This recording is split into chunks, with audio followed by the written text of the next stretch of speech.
I stand at the edge of an ancient pathway where the dust holds memories of 10,000 footsteps, and the wind carries whispers from another time.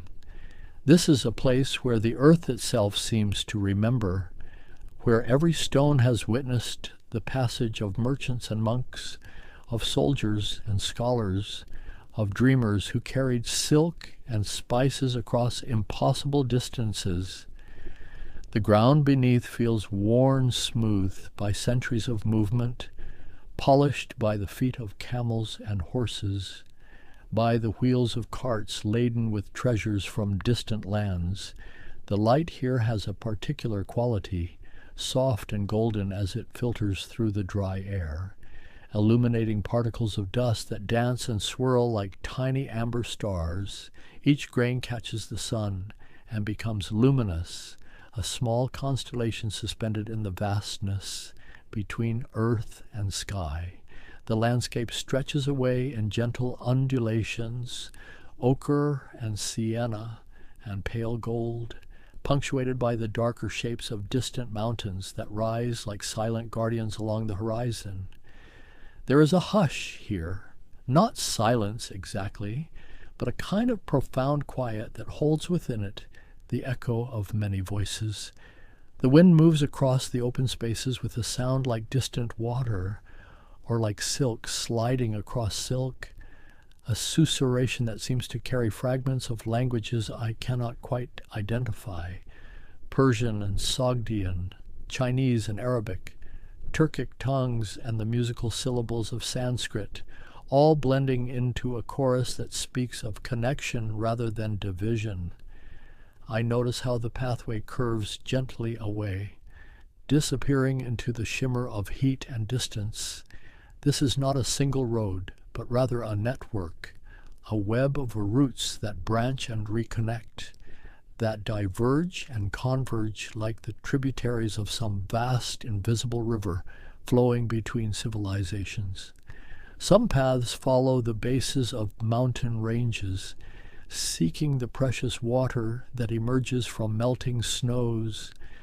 Others strike out across seemingly endless plains of grass and scrub, while still others thread through narrow valleys where the walls rise steep and protective on either side. The vegetation here tells its own story. Hardy grasses bend in the breeze, their seed heads catching light. Tamarisk trees cluster near a distant water source, their feathery branches creating pools of shade. In the far distance, a grove of poplars marks what must be an oasis, a place where underground springs bring life to the surface. These green havens were measured not in miles but in days of travel, each one a promise of survival, a guarantee that the journey could continue along the pathway. I can see the remains of structures that once offered shelter, mud brick walls worn by wind and time, their corners softened into curves, their surfaces textured by centuries of weather. These were caravans erais, waypoints in the great network of exchange, places where travelers could find protection from bandits and storms, where animals could be watered and goods could be traded, where stories could be shared across cultures and languages. Each one was built with thick walls and a single fortified entrance, designed to protect the precious cargo within, to safeguard the silk and jade, the lapis lazuli and frankincense, the manuscripts and musical instruments that moved between empires. I think about the goods that traveled these routes, bolts of silk so fine they seemed to capture moonlight in their weave. Each length represented months of labor, the careful cultivation of mulberry trees, the tending of silkworms, the patient work of reeling and spinning and dyeing and weaving. The silk moved westward in bundles wrapped in protective cloth, and with it moved ideas about artistry and technique, about color and pattern, about what it meant to create something of surpassing beauty. but the exchange flowed in both directions. Glassware from Roman workshops made the journey eastward, each piece a marvel of transparency and color, vessels that seemed to hold light within their curves. Gold coins bearing the profiles of distant emperors circulated along these routes, carrying with them images of power and authority, symbols of legitimacy that crossed cultural boundaries. Spices came from lands to the south, cinnamon and cardamom, pepper and cloves, each one commanding prices that seem almost incomprehensible, valued sometimes at weights equivalent to gold or silver. The pathway winds through landscapes of extraordinary diversity. From the markets of Chang'an, now known as Xi'an, where the eastern terminus bustled with activity, the routes spread westward across the territories of Imperial China, beyond the protective barrier of the Great Wall. The paths entered regions of shifting allegiances, where oasis cities maintained their independence through careful diplomacy and strategic location. Each city was a world unto itself. Dunhuang, with its cave temples filled with sacred art, Turfan nestled in its depression below sea level, Kashgar at the foot of the Pamirs, where routes divided, one path heading southwest toward India and Persia, another continuing westward toward the Mediterranean. The journey required patience measured in months and years. A single caravan might take more than a year to traverse the entire distance from one end to the other, though few attempted such an epic undertaking. More commonly, goods changed hands multiple times, passing through a chain of merchants, each one adding their own margin, each transaction a small node in the vast network of exchange. The economics of this trade were complex, shaped by distance and danger, by scarcity and desire, by the simple human longing for novelty and beauty. I imagine the night sky above these routes, so clear and dark away from cities. The stars would have been impossibly bright, the Milky Way, a river of light stretching overhead. Travelers navigated by these celestial markers, learning to read the positions of constellations, to mark the passage of seasons by the rising and setting of particular stars. The moon would have been both companion and timekeeper, its phases marking the passage of days, its light turning the desert into a landscape of silver and shadow. The origins of these pathways reach back into depths of time that seem almost mythological, yet they are grounded in the very practical needs of empires and the human desire for things that existed only in distant lands.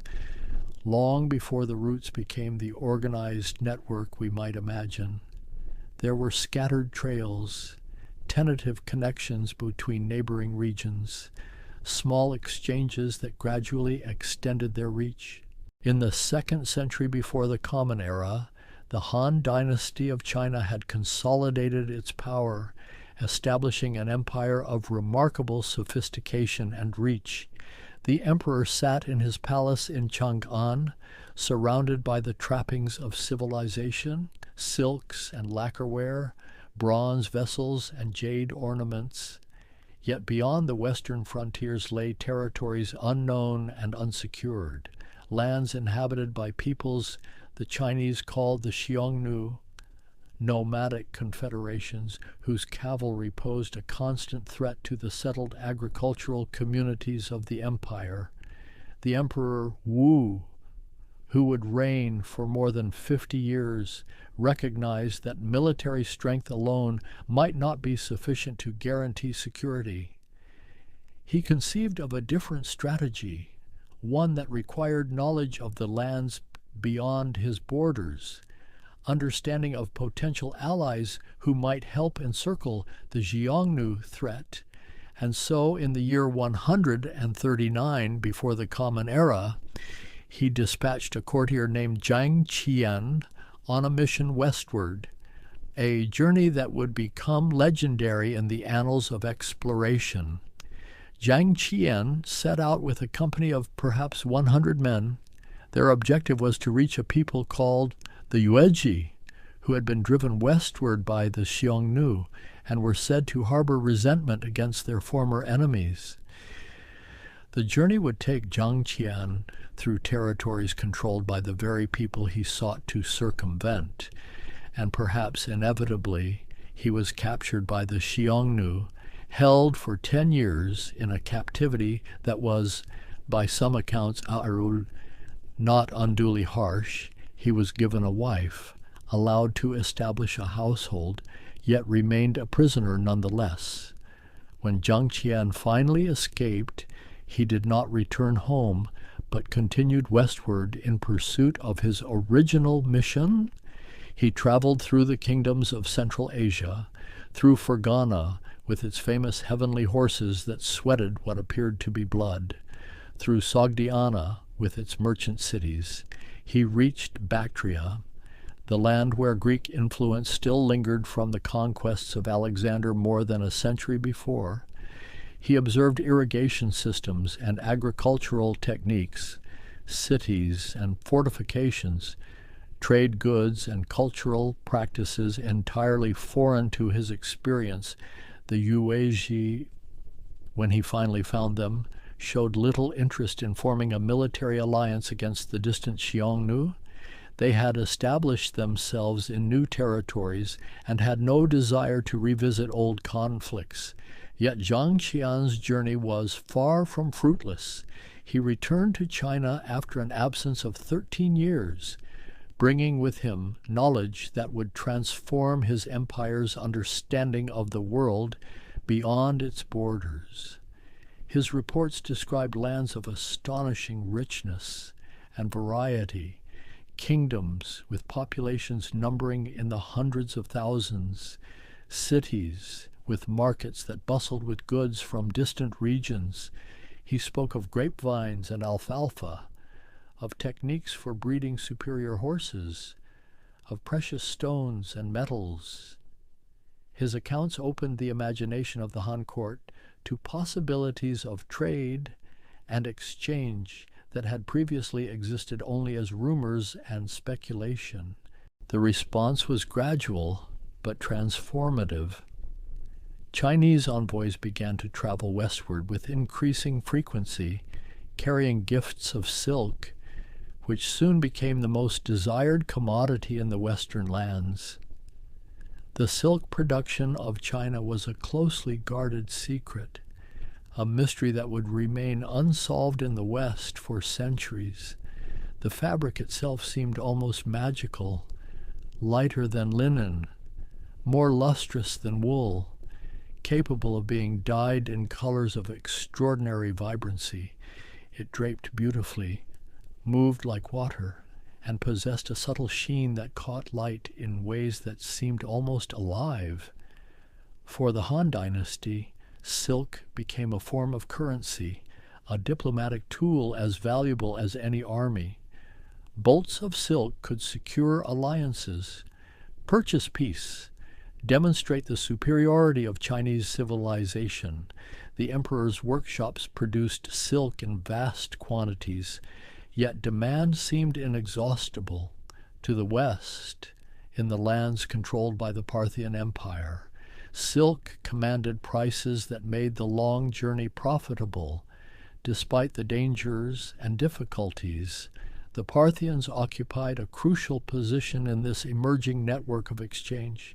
Their territory stretched from the edges of Roman influence in the west to the borders of the Kushan Empire in the east. They controlled the routes through Persia, the pathways that funneled goods between the Mediterranean world and the lands beyond. And they recognized the value of their position, serving as middlemen who profited from both directions of trade, purchasing silk from Eastern merchants and selling it to Western buyers at prices that reflected the distance and mystery of its origins. In Rome, silk became a symbol of luxury that prompted both desire and moral concern. Roman writers complained about the expense of silk, about the drain of gold eastward to pay for this exotic fabric. Pliny the Elder calculated that the empire spent 100 million sesterces annually on imports from the East, a figure that scandalized those who saw it as evidence of decadence and weakness. Yet the demand continued unabated. Roman senators wore togas trimmed with silk. Wealthy women draped themselves in silk garments that scandalized conservative observers with their revealing translucency. But silk was far from the only commodity that moved along these routes. Horses traveled eastward from Fergana, animals of a superior size and strength that the Chinese called heavenly horses, believing them descended from supernatural stock. The Han Dynasty mounted military expeditions specifically to acquire these horses. Recognizing their value for cavalry warfare, a fine horse from the western regions could command a price equivalent to many bolts of silk, and breeding programs sought to incorporate their bloodlines into Chinese herds. Jade moved eastward along northern routes from the deposits near Khotan, stones of white and green that Chinese craftsmen valued above gold. The material was believed to possess spiritual properties, to connect the earthly realms with the celestial. Jade burial suits were constructed for emperors, each suit requiring thousands of carefully shaped plaques sewn together with gold or silver wire, a task that might occupy craftsmen for years. Glass traveled eastward from Roman and Persian workshops. Vessels and beads that seemed to capture light and color in their transparent depths. For Chinese artisans familiar with jade and bronze, with lacquer and ceramic, glass represented an entirely different aesthetic. Its clarity and luminosity offered new possibilities for artistic expression. Roman glassware has been found in tombs dating to the Han Dynasty, evidence of how far these precious objects traveled and how highly they were valued. Gold and silver moved in both directions, not just as raw metal, but as worked objects. Roman coins reached China, where they were sometimes melted down, sometimes kept as curiosities. Persian silverware with its distinctive designs appeared in Chinese collections, while Chinese bronze mirrors traveled westward, their polished surfaces capable of reflection, their backs decorated with intricate patterns and cosmological symbols. The routes themselves were not lines but networks, pathways that branched and reconnected based on season and safety, water availability and political conditions. From Chang'an, travelers might follow the Hexi Corridor, a relatively narrow passage between mountains and desert that funneled traffic westward. The corridor was studded with garrison towns, military outposts established to protect travelers and maintain Han control over this strategic territory. At Dunhuang, the routes divided. One path headed northwest toward the Tian Shan Mountains, following a series of oasis towns, Hami and Turfan, Kucha and Aksu, before reaching Kashgar at the western edge of the Tarim Basin. Another route curved southwest, skirting the southern edge of the Taklamakan Desert, passing through Miran and Nia, Khotan and Yarkand, also converging at Kashgar. The choice between routes might depend on political conditions, on which cities offered more favorable terms for trade, on where water was more reliably available. Beyond Kashgar, the paths crossed the Pamir Mountains, the roof of the world, where altitude and cold tested the endurance of travelers and pack animals.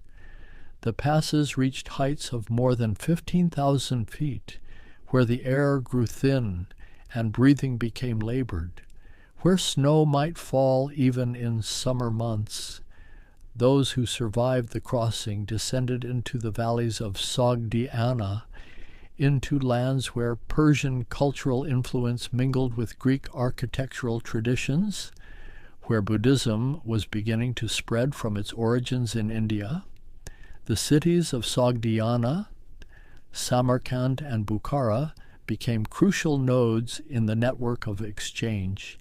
Their merchants developed expertise in long-distance trade, learning multiple languages, understanding the preferences and customs of different markets. Sogdian communities established themselves along the routes, creating networks of trust that facilitated commerce.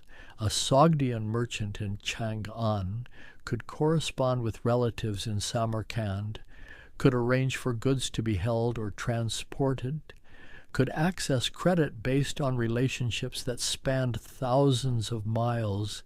These early centuries of contact established patterns that would persist for hundreds of years. The exchange was never merely commercial. Ideas traveled with goods. Technologies crossed borders embedded in objects or carried in the minds of craftsmen. A Chinese artisan examining a piece of Roman glass might begin to experiment with similar techniques. A Persian metalworker might incorporate design elements seen on Chinese bronzes. The roots became conduits not just for objects but for knowledge, for techniques, for aesthetic sensibilities that would influence artistic traditions across the breadth of Eurasia. Religious ideas found particularly fertile ground along these routes. Buddhism, which had emerged in northern India in the 6th century before the Common Era, began to spread along the trade routes into Central Asia and eventually into China. Missionaries and monks traveled the same paths as merchants, sometimes in the company of caravans, seeking the protection that numbers provided. The oasis cities became centers of Buddhist learning, their cave temples carved into cliff faces, decorated with murals that blended Indian, Persian, and local artistic traditions into something new and syncretic. The routes also carried Zoroastrianism westward from Persia, Manichaeism, which combined elements from multiple traditions, Christianity in its Nestorian form, which found adherents in Central Asia and eventually in China itself. Each religion adapted to local conditions, incorporated local deities and practices, created hybrid forms that might be almost unrecognizable to adherents in their lands of origin. By the end of the 1st century of the Common Era, the basic infrastructure of exchange was established. The routes were known, the cities and caravanserais marked. The risks were understood, as were the potential rewards. Empires had recognized the value of controlling and protecting these pathways, of taxing the commerce that flowed through their territories. The Kushan Empire, which had emerged from the Yuezhi peoples Jiang Qian had sought centuries before, controlled crucial territory in what is now Afghanistan and northern India. They minted coins that bore Greek inscriptions on one side and Indian on the other, a perfect symbol of their position at the crossroads of cultures. The Kushan coins circulated widely, becoming a common medium of exchange across vast distances, accepted in markets from the Ganges Valley to the oasis cities of the Tarim Basin. Their gold dinars were minted to a standard weight, recognizable and trusted, a physical manifestation of the connections that bound distant regions into a single economic sphere. During the 2nd and 3rd centuries of the Common Era, the trade reached a kind of apex, a period when the major empires maintained relative stability and the routes flourished with activity. the Han Dynasty in China, though entering its later phases, still commanded resources sufficient to protect and promote commerce. The Kushan Empire served as a bridge between East and West. Their control of mountain passes and strategic valleys making them essential partners in any long-distance exchange. The Parthian Empire, and later the Sasanian Empire that would supplant it, maintained control over the Iranian plateau, while Rome at its height extended from Britain to Mesopotamia, creating a zone of relative peace and security that facilitated movement. The caravans that moved along these routes were impressive undertakings, requiring organization and resources that only wealthy merchants or state enterprises could muster. A typical caravan might include anywhere from 50 to several hundred camels, each animal capable of carrying loads of 300 to 400 pounds. The Bactrian camel, with its 2 humps and thick coat, was perfectly adapted to the harsh conditions of Central Asian travel, able to go for days without water, to survive on the sparse vegetation of desert margins, to endure temperature extremes that would kill horses or mules. The caravans moved slowly, covering perhaps 20 to 30 miles in a day, sometimes less, when terrain was difficult or weather unfavorable. The pace was determined by the animals, by the need to reach water sources, by the desire to arrive at way stations before nightfall, when the dangers of travel multiplied in darkness. A journey from Chang'an to the Mediterranean might take a year or more, and few caravans attempted the entire distance.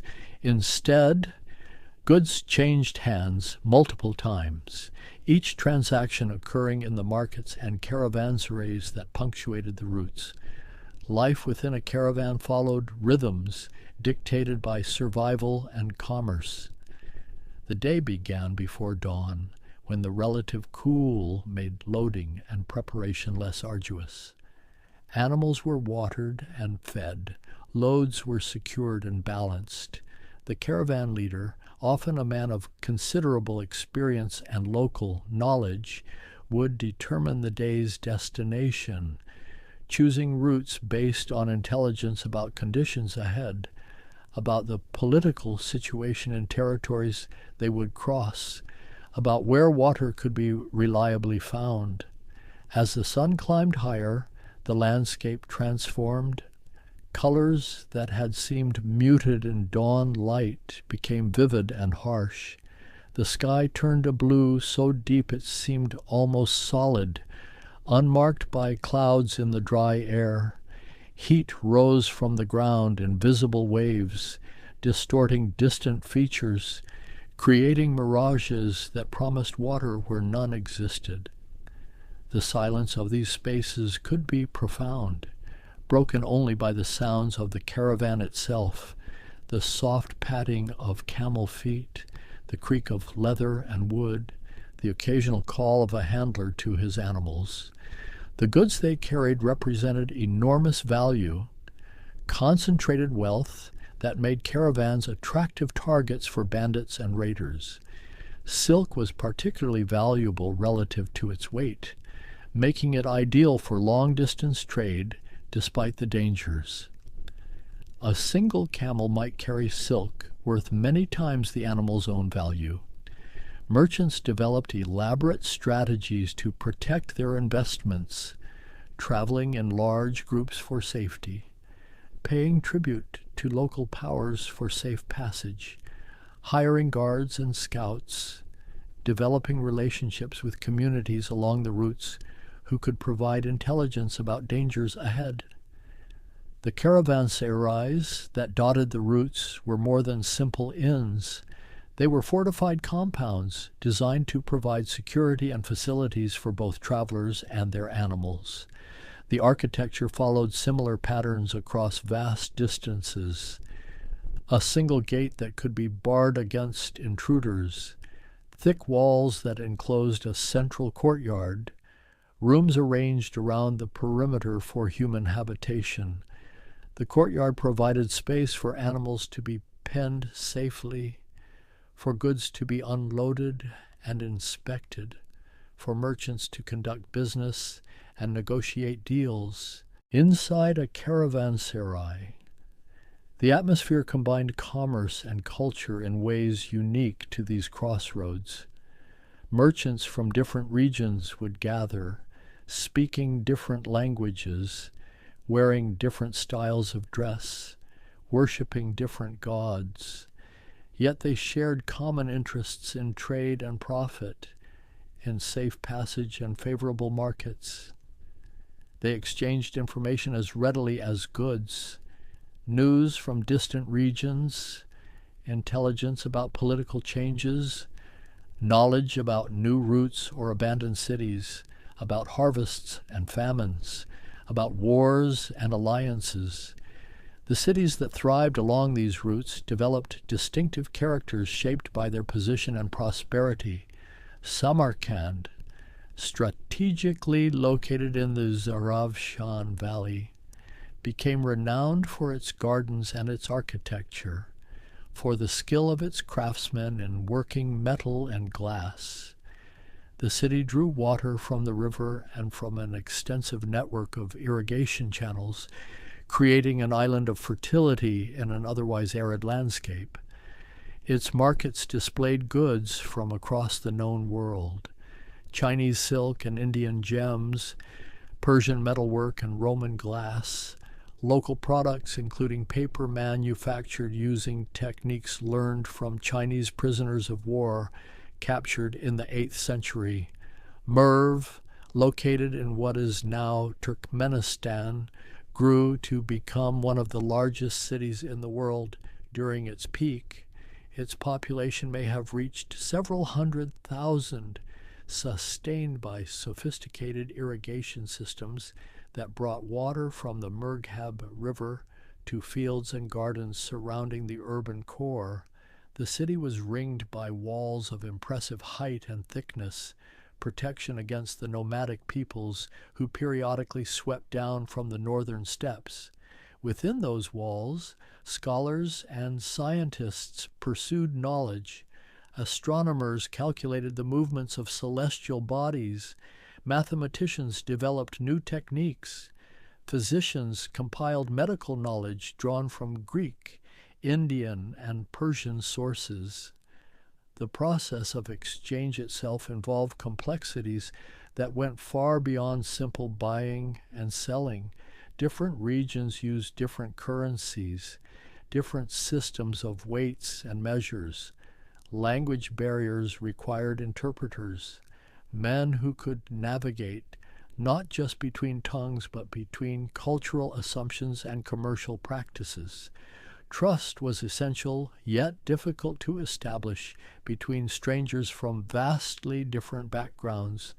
Mechanisms evolved to address these challenges.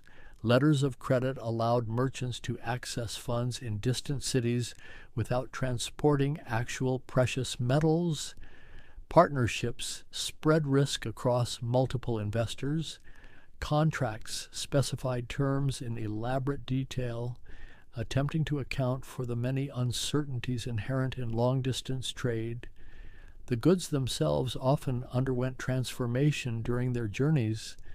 Silk might be purchased as raw thread in China, woven into fabric in Sogdiana, dyed in Persia, and finally tailored into garments in Rome. Each stage added value. Each transformation involved skilled artisans applying techniques developed over generations.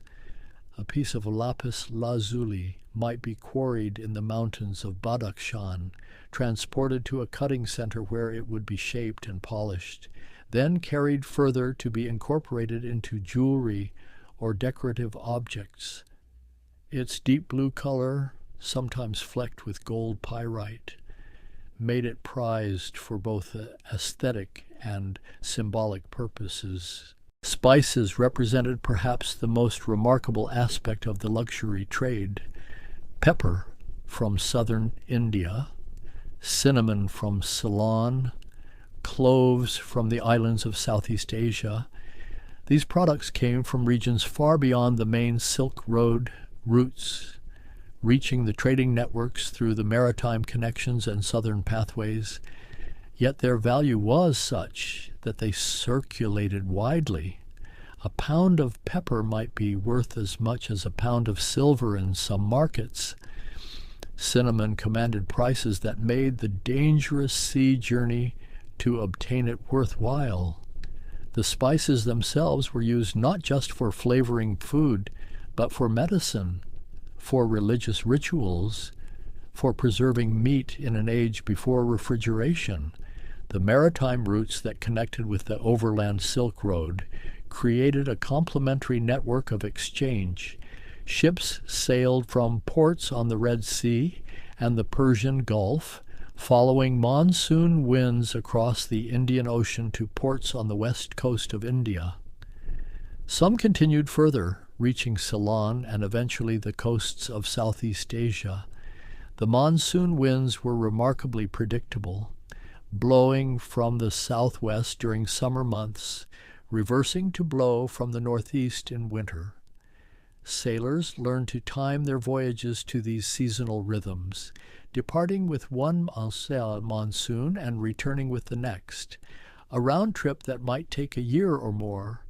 These sea routes carried many of the same luxury goods as the overland paths, but they also transported bulk commodities that were too heavy or bulky for camel caravans.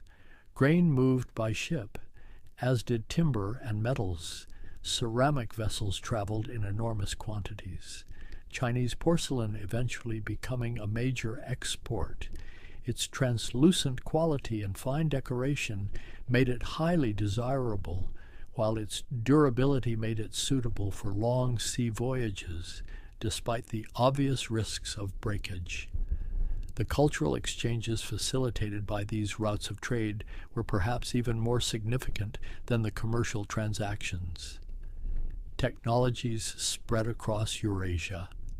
Paper manufacturing, which originated in China, gradually moved westward, reaching Central Asia by the 8th century, the Islamic world by the 9th, and Europe by the 12th. And the impact of this technology on literacy, on record keeping, on the transmission of knowledge cannot be overstated.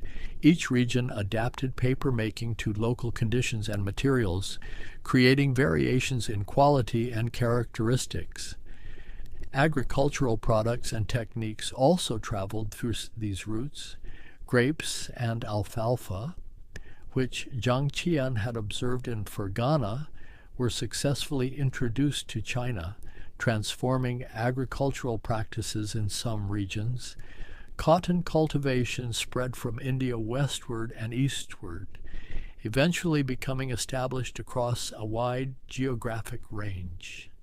The stirrup, a seemingly simple innovation that revolutionized cavalry warfare, may have originated in Central Asia before spreading both east and west, fundamentally changing military tactics and the balance of power between infantry and mounted forces. Artistic styles and motifs circulated along these routes, creating fusion traditions that blended elements from multiple sources.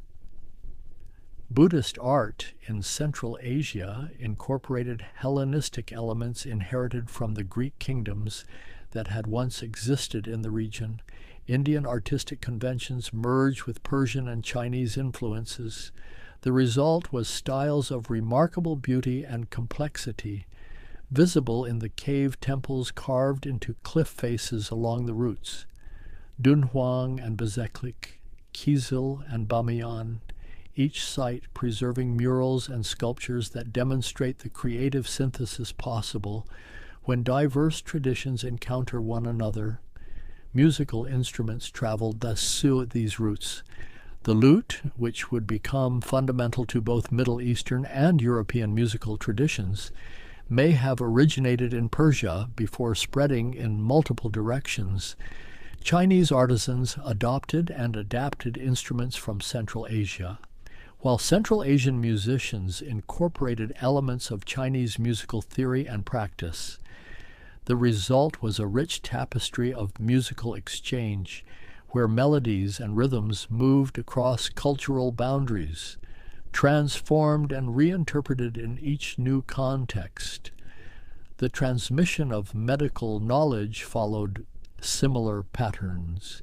Greek medical texts were translated into Persian and Arabic, their ideas about the humors and about treatment protocols spreading eastward.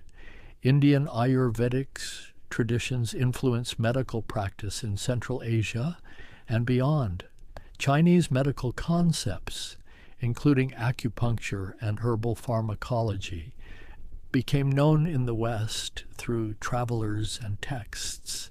Physicians along the trade routes had access to materia medica from across Eurasia, allowing them to experiment with treatments and remedies unknown in their regions of origin. The exchange of medical knowledge represented just one thread in a vast tapestry of intellectual transmission. Mathematical concept traveled along these routes. Indian numerals, including the revolutionary concept of zero as both placeholder and number, moved westward through Persian intermediaries, eventually reaching Europe, where they would transform calculation and commerce. Chinese mathematical treatises sometimes found their way into Central Asian libraries, while Greek geometric traditions influenced scholars across multiple cultures, but the routes that had facilitated such remarkable exchange were never stable, never guaranteed. They existed in a state of constant flux, shaped by forces both human and natural. Political instability could render entire sections impassable. A change of dynasty in China might bring internal turmoil that disrupted trade. The collapse of central authority could leave merchants without protection, vulnerable to bandits and local warlords who extracted tribute or simply seized goods by force. The 3rd century brought particular challenges. The Han Dynasty finally collapsed in the year 220, fragmenting into rival kingdoms that competed for supremacy. The period that followed, known as the Three Kingdoms and then the Six Dynasties, saw China divided and often at war with itself. The central authority that had maintained garrison towns along the Hexi corridor weakened, making the eastern portions of the routes more dangerous and less reliable. In the West, the Roman Empire faced its own crisis. The 3rd century witnessed rapid succession of emperors, many of whom met violent ends. Provincial armies fought each other for supremacy. Border defenses weakened, allowing increased incursions by peoples beyond the frontiers. The economic disruption reduced demand for luxury imports, while the political chaos made long-distance trade more hazardous. The Sasanian Empire, which had replaced Parthian rule in Persia, fought extended wars with Rome, and these conflicts often occurred precisely in the territories through which trade routes passed. Yet even during these troubled centuries, the exchange continued, albeit in reduced volumes and through adjusted pathways. The routes proved remarkably resilient, adapting to new political realities, finding alternative passages when traditional ones became blocked. Merchants developed relationships with new powers, paid new tribute to new authorities, adjusted their strategies to changed circumstances. The basic infrastructure remained: the knowledge of routes and water sources, the caravanserais that still offered shelter even when empires crumbled. The rise of new powers brought renewed vitality to portions of the network. The Gupta Empire in India, beginning in the 4th century, presided over a golden age of art and learning. Its stability and prosperity attracted trade, making the southern routes through India increasingly important. Buddhist institutions flourished under Gupta patronage, creating great centers of learning that drew scholars from across Asia. The university at Nalanda became renowned, its libraries holding thousands of manuscripts, its teachers instructing students in logic and medicine, astronomy and philosophy. In Central Asia, the Hephthalites, sometimes called the White Huns, established control over significant territories. Their rule disrupted some traditional patterns, but created new opportunities for those willing to adapt. They minted coins and maintained cities, collected taxes, and protected certain routes. The Sogdian merchants, with their remarkable adaptability, continued to flourish, establishing communities across an even wider geography. Their letters, preserved by chance in the dry climate of the Tarim Basin, reveal the concerns and calculations of traders managing far-flung commercial operations. The 6th century witnessed the emergence of a new power that would transform the political and cultural landscape of Central Asia and beyond. The Turkic peoples, moving westward from the Mongolian steppes, established a khaganate of vast extent. Their cavalry armies were formidable, their leaders shrewd. They recognized the value of controlling trade routes, of taxing caravans, of facilitating exchange from which they could extract revenue. Under Turkic rule, portions of the Silk Road experienced renewed security and activity. China's reunification under the Sui dynasty in the late 6th century, followed by the Tang dynasty's rise in the early 7th century, brought a new golden age to the eastern portions of the routes. How the Tang capital at Chang'an grew to become perhaps the largest city in the world, its population reaching over 1 million. The city was cosmopolitan in a way unprecedented in Chinese history. Sogdian merchants maintained their own quarters. Persian Zoroastrians built fire temples. Nestorian Christians established churches. Muslims would later construct mosques. The Tang emperors actively promoted trade, establishing formal diplomatic relations with kingdoms across Central Asia and beyond. Embassies arrived bearing tribute and gifts, while Chinese missions traveled westward. The famous Buddhist monk Xuanzang journeyed to India in the 7th century, seeking authentic Sanskrit texts. His return after 16 years, carrying hundreds of manuscripts, became legendary. His account of his travels provided detailed information about the regions he traversed, the peoples he encountered, the religious practices he observed. During this Tang period, the routes carried unprecedented volumes of trade. Silk production had reached new heights of sophistication, with techniques for creating complex patterns and for combining silk with gold thread.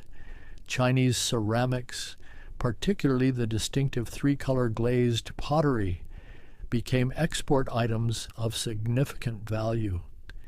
Tea, which had been consumed in China for centuries, began to spread westward, though it would be many more centuries before it became widely popular in Europe.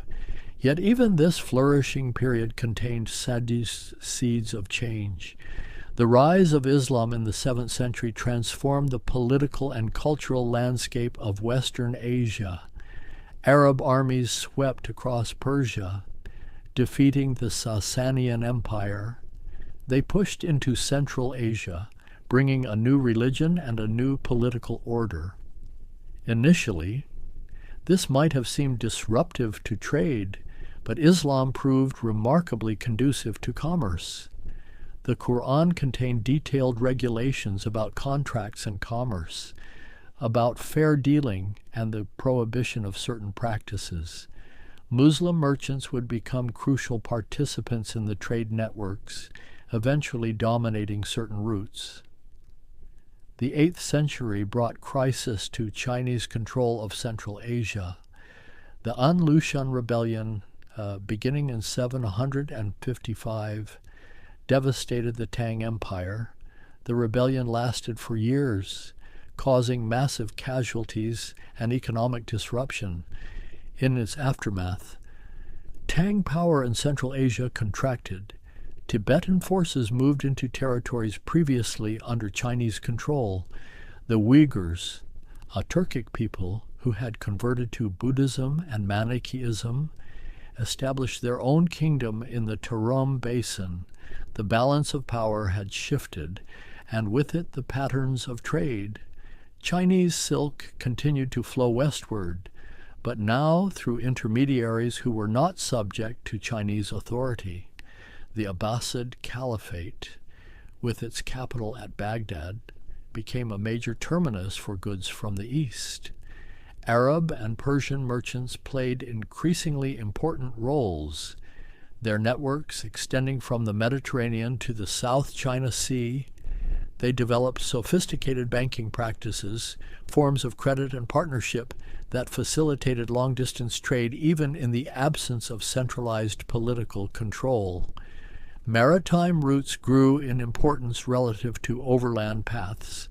Ships could carry larger cargoes than camel caravans, and while sea voyages carried their own dangers, they could be faster and sometimes more economical. The Persian Gulf became a major conduit for trade between the Islamic world and Asia. Ports like Basra and Siraf grew wealthy from commerce. Chinese ceramics and silks arrived by sea, as did Southeast Asian spices and Indian textiles. The Indian Ocean Trade Network, with its predictable monsoon winds, offered an alternative to the overland routes through Central Asia. The land routes did not disappear, but their character evolved. The great caravanserais still sheltered travelers. The oasis cities still served as markets and way stations, but the political fragmentation of Central Asia meant that merchants faced a more complex landscape of authorities and allegiances. A journey that had once required negotiating with a handful of major powers now might involve dealings with dozens of local rulers, each extracting their own fees, each maintaining their own level of security or disorder. Religious transformations continued to reshape the cultural landscape. Buddhism, which had spread along the Silk Road into China, began a slow decline in Central Asia itself, increasingly challenged by Islam, which offered clear rules for commerce and social organization. The great Buddhist centers like Bamiyan would eventually fall to Muslim armies, their monuments sometimes destroyed, their monasteries converted or abandoned. Yet in China and further east, Buddhism had become deeply rooted, developing distinctively Chinese and then Japanese forms that would persist for centuries. The Mongol conquests of the 13th century brought dramatic changes. The armies of Genghis Khan and his successors swept across Asia, destroying cities that resisted, incorporating others into a vast empire. The initial impact was catastrophic for many communities. Samarkand and Merv, Nishapur and Baghdad all suffered devastation. Populations were massacred, irrigation systems destroyed, centuries of accumulated wealth seized or scattered. Yet the Mongol peace that followed, the Pax Mongolica, created conditions favorable to trade on an unprecedented scale. A single authority controlled territories stretching from China to Eastern Europe, allowing merchants to travel vast distances under unified protection.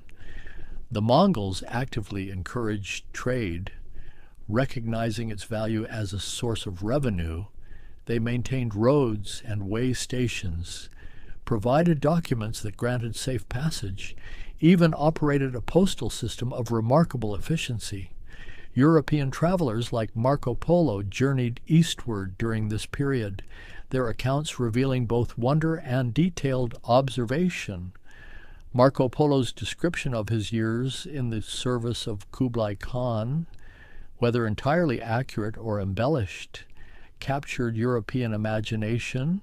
His reports of Chinese wealth and sophistication, of paper money and coal for fuel, of cities larger than any in Europe, sparked interest in direct contact with the East. But the Mongol Empire proved ephemeral in its unity, fragmenting into rival khanats within decades of its greatest extent. The Black Death, which may have originated in Central Asia, spread along the trade routes in the 14th century, devastating populations from China to Europe. The disease traveled with merchant caravans and ships, a deadly cargo that killed perhaps 1/3 of the population in affected regions. The demographic catastrophe disrupted trade networks, depopulated cities, created labor shortages that took generations to overcome. The maritime routes continued to grow in importance. Chinese fleets under the Ming Dynasty, led by the Admiral Zheng He in the early 15th century, sailed to Southeast Asia, India, Arabia, and East Africa, demonstrating Chinese naval capability, though these voyages would be discontinued as Ming policy turned inward. In the West, European powers were developing maritime technologies that would soon allow them to sail around Africa to reach Asia directly, bypassing the overland routes entirely. The overland Silk Road, as a primary conduit of exchange between East and West, was entering its twilight. The routes still existed, caravans still traveled them, but the great age of intercontinental trade via Central Asian pathways was drawing to a close. New patterns were emerging, maritime routes that could carry larger cargoes more economically, European colonial expansion that would create different structures of global exchange. The oasis cities would continue, but their pivotal role in connecting civilizations was diminishing. Yet what had been created over more than a millennium could not simply vanish. The languages spoken in Central Asia bore traces of centuries of contact. Persian and Turkic tongues incorporating words from Chinese and Sanskrit, from Arabic and Sogdian. The artistic traditions preserved hybrid forms, blending elements from multiple sources into distinctive local styles. The very concept of a world connected by trade, where goods and ideas could flow across vast distances, had become embedded in human consciousness, a legacy that would shape all subsequent patterns of globalization. The legacy that remained was not merely historical, not simply a matter of dates and dynasties, of trade volumes and political boundaries. It was something more fundamental, a transformation in how human beings understood their place in a connected world. Before these roots became established, civilizations existed in relative isolation, aware perhaps of distant others through rumor and legend, but without sustained contact, without the continuous exchange that makes different peoples truly knowable to one another. The Silk Road changed this, creating networks of relationship that persisted across generations. Families in Samarkand might maintain trading partnerships with families in Chang'an for centuries. Knowledge passed from parent to child, trust built over lifetimes, sustained across distances that could take years to traverse. The objects that traveled these routes carried meanings that transcended their material value. A piece of silk was never merely fabric. It was the product of thousands of hours of labor, the result of techniques refined over centuries, the manifestation of an aesthetic tradition that valued certain qualities of color and drape and pattern. When that silk arrived in Rome or Constantinople, it brought with it ideas about beauty, about what was desirable and worthy of emulation. A Roman noble wearing silk was participating, perhaps unknowingly, in a dialogue with Chinese culture, responding to its definitions of elegance and refinement. Similarly, a piece of Roman glassware arriving in China was not just a vessel, it represented an entirely different approach to material and form, a tradition of working with transparency and color that had its own long history, its own aesthetic principles. Chinese craftsmen examining such pieces might be inspired to experiment, to attempt similar effects, or they might deliberately choose different paths, asserting their own artistic values. Either way, the encounter with foreign objects prompted reflection, comparison, creative response. The religious ideas that spread along these routes demonstrate perhaps most clearly how exchange could transform. Buddhism in China became something distinct from Buddhism in India, incorporating Taoist concepts and Confucian ethics, developing new schools of thought and practice that would have been foreign to its founders, yet it remained recognizably Buddhist, maintaining core teachings even as it adapted to new cultural soil. This capacity for creative adaptation, for synthesis rather than simple replacement, characterized much of the cultural exchange along the Silk Road. Languages evolved through contact, borrowing words for new concepts, new technologies, new foods and materials that had no names in the receiving tongue. Persian acquired Chinese loan words. Chinese incorporated terms from Sanskrit and Sogdian. Arabic would eventually absorb vocabulary from the languages it encountered through conquest and trade. Each borrowed word represented a moment of contact, a recognition that the other possessed something worth incorporating, worth making one's own. The very landscape of Central Asia bears witness to these centuries of exchange. The ruins of cities and caravanserais, though often reduced to earthen mounds by time and weather, still mark the locations where merchants gathered, where goods changed hands, where different peoples encountered one another. The cave temples carved into cliff faces preserve artwork that blends traditions.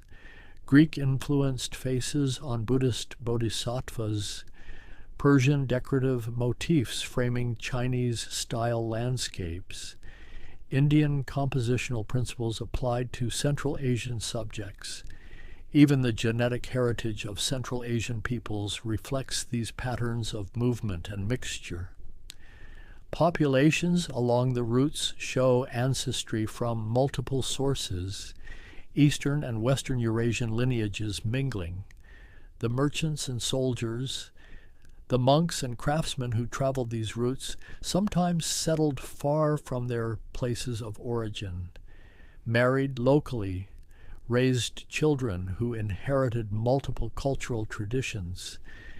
These biological connections paralleled the cultural ones, creating human bonds that linked distant regions. The concept of luxury itself was transformed by the Silk Road. Before sustained contact, luxury was local, defined by what was rare within a particular region. The trade routes created new categories of the precious, defined by distance and exoticism rather than local scarcity.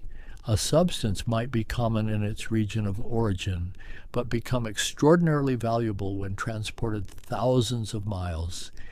This created economic incentives for long-distance trade, even when local alternatives existed. People were willing to pay premiums for goods from distant lands, for the status and novelty they represented. Technology transfer along these routes occurred gradually, often without any conscious intention to share knowledge. A craftsman examining a foreign object might discern its method of manufacture, experiment until achieving similar results. Techniques for papermaking, for glazing ceramics, for working metals and glass, all spread through this combination of observation and experimentation. Sometimes knowledge was deliberately sought, envoys sent to learn foreign techniques, craftsmen hired to bring their expertise to new lands. But more often, transfer happened through the slow accumulation of incremental insights, each merchant or traveler bringing back fragments of knowledge that could be pieced together. The financial innovations developed to facilitate this trade had implications far beyond the routes themselves. Letters of credit, bills of exchange, partnerships that spread risk across multiple investors. These mechanisms made long-distance trade practical even when the journeys took years. They required trust, legal frameworks, institutions that could enforce contracts across cultural boundaries. The development of such systems represented a kind of globalization avant la lettre, creating commercial relationships that transcended political divisions. Time itself seemed to operate differently along these routes. A merchant might spend years away from home, watching seasons change in foreign lands, learning to read the signs of approaching monsoons or the warnings of coming sandstorms. The rhythm of travel, measured in daily distances and seasonal opportunities, created a different relationship to temporality than settled agricultural life. One learned patience, acceptance of delays, adaptation to circumstances beyond one's control. Yet within this slow rhythm, moments of intense activity punctuated the journey. The arrival at a major market city, the negotiation of prices and terms, the excitement of learning what goods had arrived from other directions, what new opportunities might exist. These moments of connection, when information and goods and peoples converged, were the beating heart of the network, the nodes where the entire system came alive with possibility. I stand again on the pathway where this contemplation began. The light has changed, shifting from gold to amber as the day ages. The shadows have lengthened, stretching across the undulating terrain, creating patterns of light and dark that emphasize the contours of the land. The wind continues its gentle movement, carrying dust that catches the sun. These particles have their own history eroded from rocks that witnessed the passage of countless caravans, stirred by hooves and feet and wheels that no longer move. They dance in the air, following currents invisible to the eye, settling and rising in patterns that seem almost deliberate. The distant mountains remain, as they have remained for millions of years, indifferent to the human stories played out in their shadow. They mark the horizon, a reminder of constancy amid all the change. All those travelers saw these same peaks, measured their progress by their slow approach and eventual passage. The mountains absorbed their hopes and fears, their ambitions and disappointments, giving nothing back but their presence.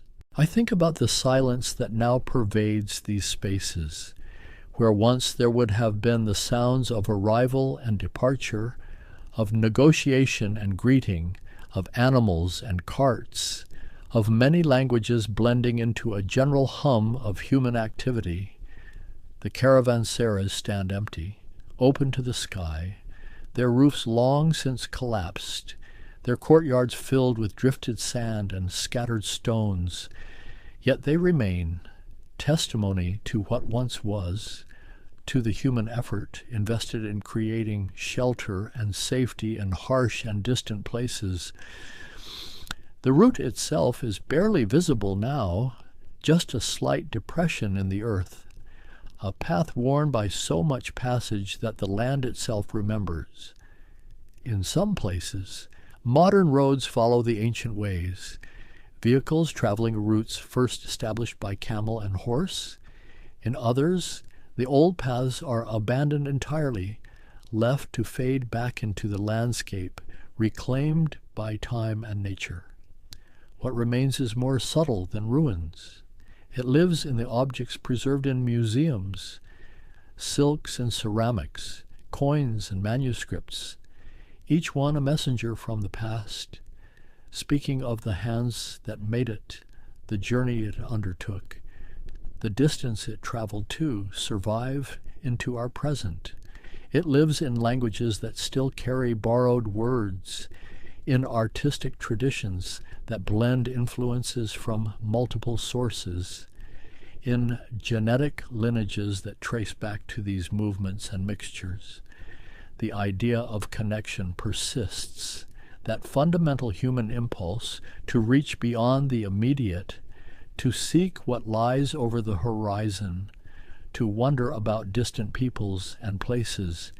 The Silk Road was one expression of this impulse, neither the first nor the last, but remarkable in its scale and duration, in the civilizations it linked, in the exchanges it facilitated. The sky above deepens toward evening. The blue becomes richer, more saturated. Stars will soon emerge, the same stars that guided travelers across these routes, celestial markers unchanged by human endeavor, constant in their movements, reliable in their appearance. They witnessed all that occurred below, the rise and fall of empires, the movement of peoples and goods, the slow accumulation of connections that bound the world into networks of relationship and exchange. The landscape settles into evening quiet. The heat of the day releases from the ground, creating subtle movements of air. Temperature begins to fall, though the stones still hold warmth, radiating heat accumulated during the long afternoon. Colors mute toward monochrome, the vivid golds and siennas fading toward gray and blue. There is a completeness to this moment, a sense of cycles continuing, of patterns that persist despite all change. The routes may have faded, the caravans ceased their movement, the great cities diminished or disappeared, but the fact of connection remains, written into the landscape, embedded in human culture, persisting in ways both visible and invisible. I remain here as light fades, as the pathway becomes less distinct, merging with the surrounding terrain. The boundaries between earth and sky soften in the dimming light. Everything becomes gentler, more diffuse. The hard edges of midday dissolve into evening's ambiguity. The wind continues, patient and persistent. It will outlast all human endeavor, all cities and routes, all empires and exchanges. It moves without purpose or memory, simply following the patterns created by temperature and terrain, carrying dust from one place to another, eroding and redistributing, participating in cycles that operate on timescales beyond human comprehension, and in this moment, standing where so many stood before, I am connected to all that history, all those who paused at this same spot, who looked at these same mountains, who felt this same wind. They are gone, but their passage created something that persists, a web of connections, a legacy of exchange, a demonstration that distance need not divide, that differences can coexist, that human beings are capable of reaching across vast spaces to touch one another's lives. The pathway fades into gathering dusk. The last light touches the mountain peaks, gilding them briefly before withdrawing. Darkness rises from the valleys, filling the low places first, gradually claiming all the landscape. The stars emerge one by one, ancient and familiar, marking the vault of heaven as they marked it for all those travelers, all those seekers, all those who dared the journey between worlds. I look up, and there it is, the night sky spread wide and endless above me, deeper than I ever remember it being, darker in some places, brighter in others, scattered with points of light that seem almost to breathe. For a moment, I simply stand here, letting my eyes adjust, watching as more stars emerge from what seemed like emptiness just seconds ago. Hundreds of them, thousands, and I know that each one is a sun burning across distances I can barely begin to comprehend. But tonight, I'm not thinking about those distant suns. Not really, because tonight my attention turns closer to home, to the family of worlds that circles our own star, the solar system, this small corner of space that belongs to us, that we've gazed upon since the first human eyes turned skyward. The word itself, solar, comes from the Latin for sun, and everything here, every planet, every moon, every grain of dust floating in the dark, all of it belongs to that central fire, our sun, the star we orbit, the light we wake to each morning. I imagined it now, the sun as it actually is, not the gentle disk we see filtered through our atmosphere, but the roiling sphere of plasma, hydrogen fusing into helium in its core, temperatures reaching 15 million degrees, a furnace so vast that 1,000,000 Earths could fit inside it. And yet, from here, from this distance of 93 million miles, it appears as nothing more than a warm circle in the sky.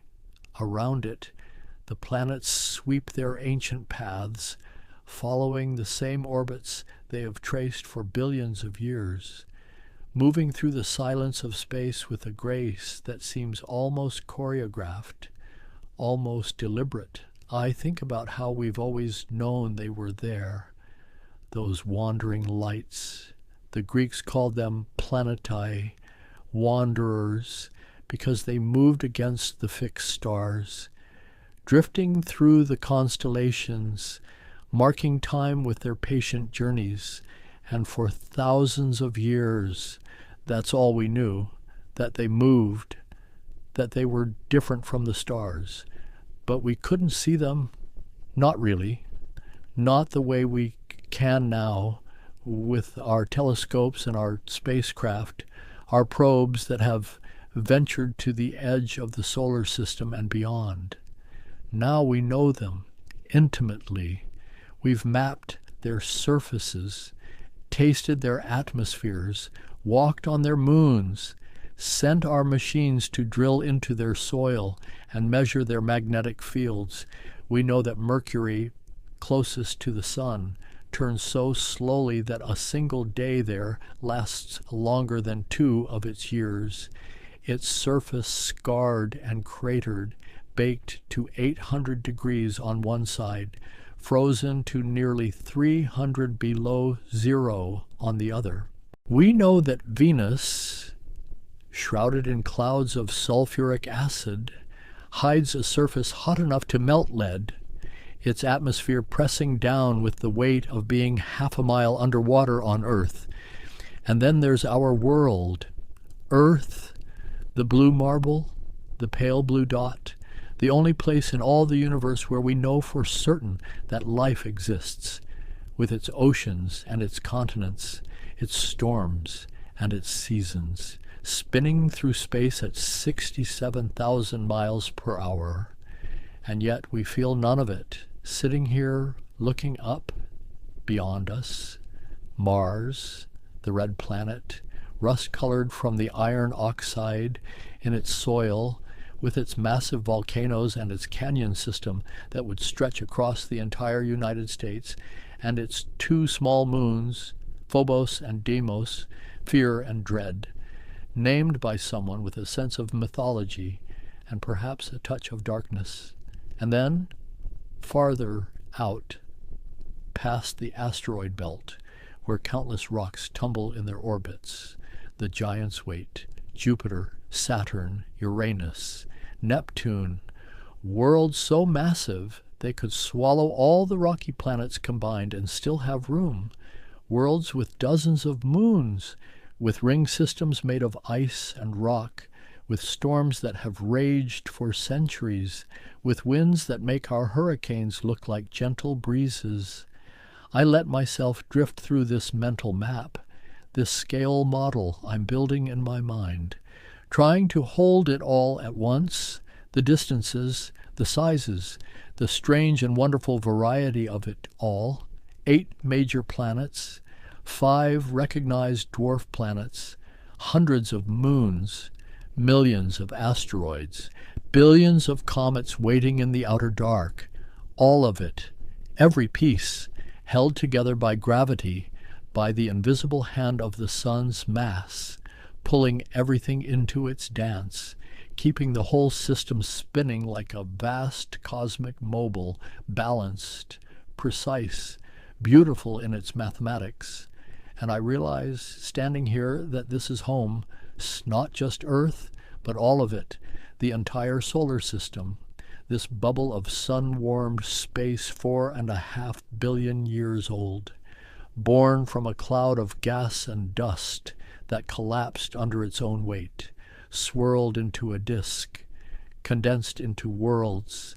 The same atoms that make up my body were forged in stars that died before our sun was born, scattered into space by supernovae, gathered again, reformed, reshaped, until eventually, impossibly, they became conscious enough to look back at the stars and wonder, tonight, I'm simply here, beneath this sky, thinking about the neighborhood of worlds around us, the solar system in all its quiet vastness, ready to wander through it, world by world, moon by moon, taking my time, letting the details wash over me like waves.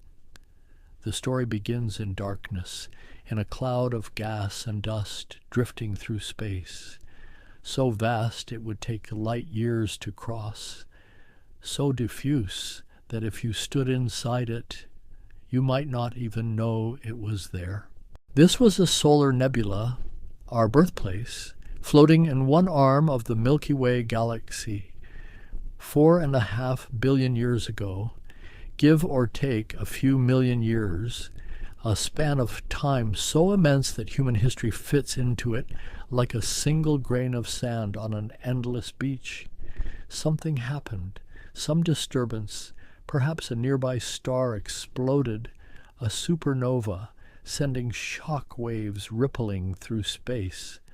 Or maybe it was the gravity of a passing stellar cluster. Whatever it was, it compressed the cloud, squeezed it, and when you compress gas, it heats up. And when it heats up enough, things begin to change. The cloud began to collapse, slowly at first, then faster, pulled inward by its own gravity. And as it collapsed, it started to spin, the way a figure skater spins faster when they pull their arms in. Conservation of angular momentum, the universe following its rules, indifferent and precise. As it spun, the cloud flattened like pizza dough thrown into the air, forming a disk, and at the center of that disk, where most of the mass was concentrating, the pressure built, the temperature climbed. Hydrogen atoms pressed closer and closer together, and then, ignition, the moment when the core became dense enough and hot enough for fusion to begin. Hydrogen atoms slamming together with such force that they fused into helium, releasing energy, enormous amounts of energy, and the sun was born. Our sun, a star like billions of others, nothing special on a cosmic scale, but to us, everything. The newborn sun wasn't alone. It had used only about 99.8% of the cloud's mass. The rest remained, scattered through the disk that surrounded it, the protoplanetary disk, the material from which worlds would form.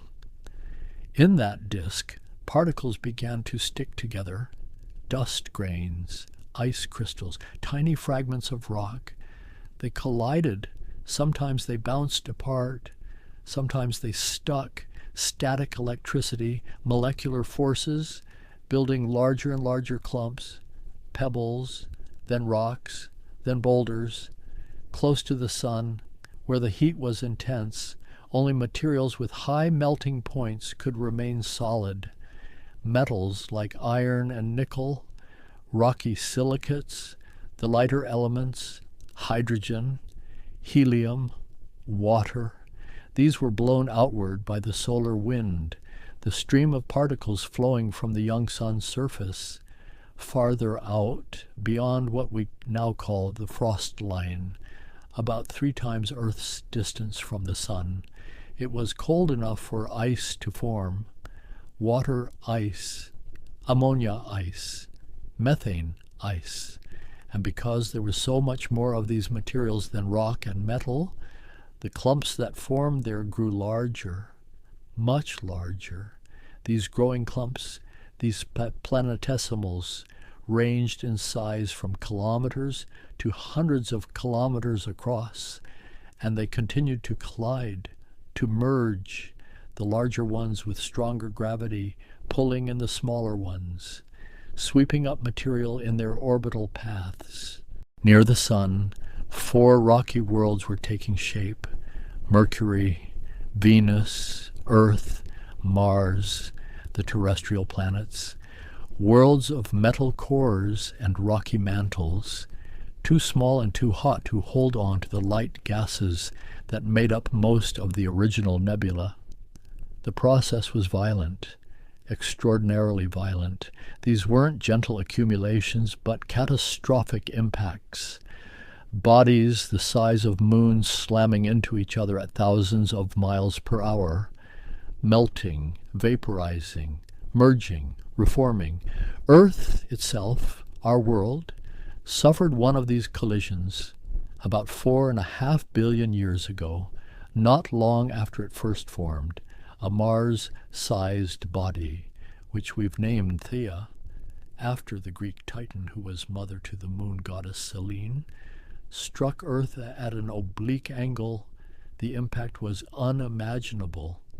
It would have liquefied both bodies, sent enormous amounts of material spraying into orbit, and from that debris ring, over time, our moon coalesced, gathering itself from the scattered remnants of both worlds, which is why lunar rocks brought back by the Apollo missions have such similar composition to Earth's mantle. This collision did more than give us our moon. It tilted Earth's axis, giving us our seasons, and it may have added to Earth's spin, our 24-hour day, though the moon was much closer then, appearing enormous in the sky, and Earth rotated faster, a day lasting perhaps only 5 or 6 hours. Beyond the rocky planets, in the colder reaches of the disk, the gas giants were forming, Jupiter, Saturn, and they were forming fast. They needed to, because the sun's early phase, the T Tauri phase, would soon blow away all the remaining gas in the disk. Jupiter's core formed first, growing massive enough, somewhere between 10 and 20 Earth masses, that its gravity could capture hydrogen and helium directly from the nebula, and once that process started, It accelerated, the planet ballooning to its current size, 318 times Earth's mass, in perhaps as little as a few million years. Saturn followed a similar path, though it ended up somewhat smaller, perhaps because it formed later or farther out, where the disk was less dense, or because Jupiter's gravity disrupted the flow of material, or all of these reasons. The early solar system was chaos, and teasing out exact causes from effects billions of years later requires detective work written in stone and ice. These giant planets didn't stay where they formed. Computer models suggest they migrated, moving inward or outward through the disk, their gravity stirring everything, scattering planetesimals, clearing gaps in the disk, redirecting comets and asteroids. There's a theory called the Grand Tack that suggests Jupiter migrated inward first, perhaps getting as close as 1.5 times Earth's distance from the Sun before Saturn caught up with it. And the two planets are locked in a gravitational resonance, migrated back outward together, like partners in a cosmic dance. If this happened, and the evidence is suggestive, though not conclusive, it would explain many things. Why Mars is so small. Perhaps Jupiter swept through the region where Mars was forming, scattering most of the material, leaving only scraps to form the red planet. Why the asteroid belt exists as a belt and not a planet. The competing gravitational influences preventing the rocks from ever settling into a single world. Farther out still, Uranus and Neptune were forming, smaller than Jupiter and Saturn, but still massive compared to Earth. And something strange happened to them too. Models suggest they didn't form where they are now. They formed closer in perhaps between where Saturn and Uranus orbit today, and something probably gravitational interactions with Jupiter and Saturn flung them outward. Neptune may have actually formed closer to the Sun than Uranus, and then been scattered outward, leapfrogging past its companion, settling into the outermost orbit of the major planets, 30 times farther from the Sun than Earth, where a single year takes 165 Earth years to complete. This outward migration of Neptune had enormous consequences.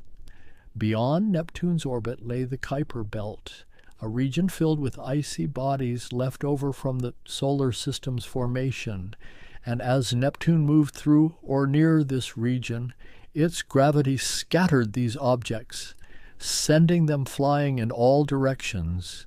Some were ejected from the solar system entirely. Some fell inward, becoming the short-period comets we see today, and some were thrown into the Oort cloud, a vast spherical shell of icy bodies that surrounds the entire solar system, extending perhaps halfway to the nearest star. This period of chaos and migration, about 600 million to 700 million years after the solar system formed, is called the Late Heavy Bombardment, though recent research questions whether it was truly a distinct event or just the tail end of the initial formation period. Either way, the inner solar system was pummeled.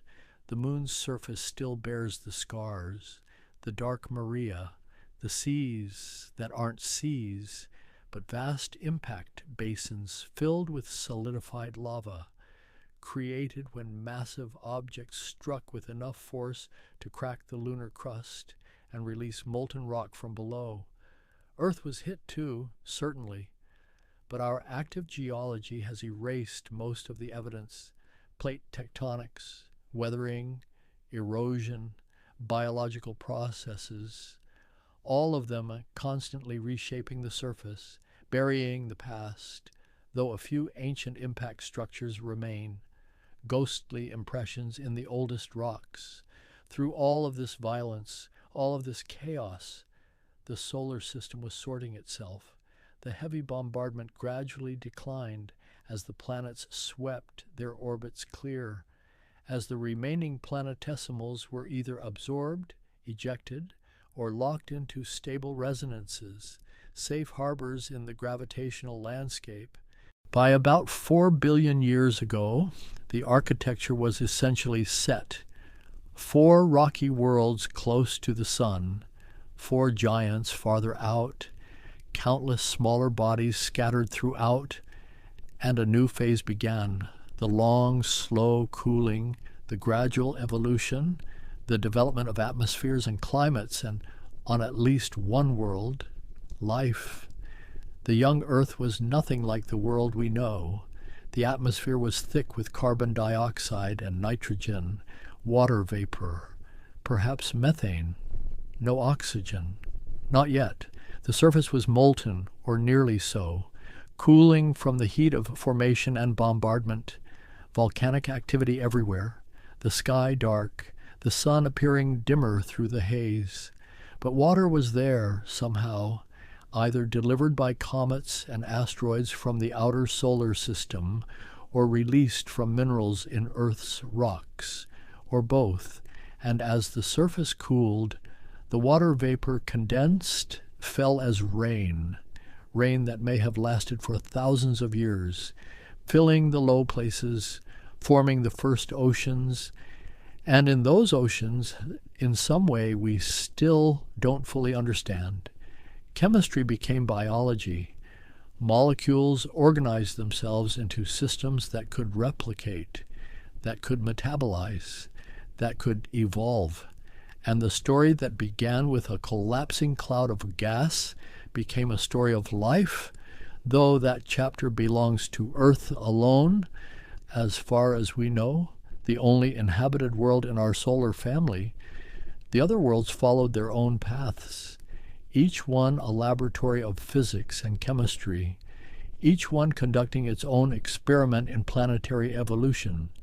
Mercury, closest to the sun, smallest of the true planets, became a world of extremes, its surface baked and frozen in turn, because with almost no atmosphere to hold heat, the day side soars to 430 degrees Celsius, while the night side plunges to minus 180, a swing of more than 600 degrees, the greatest temperature variation of any planet.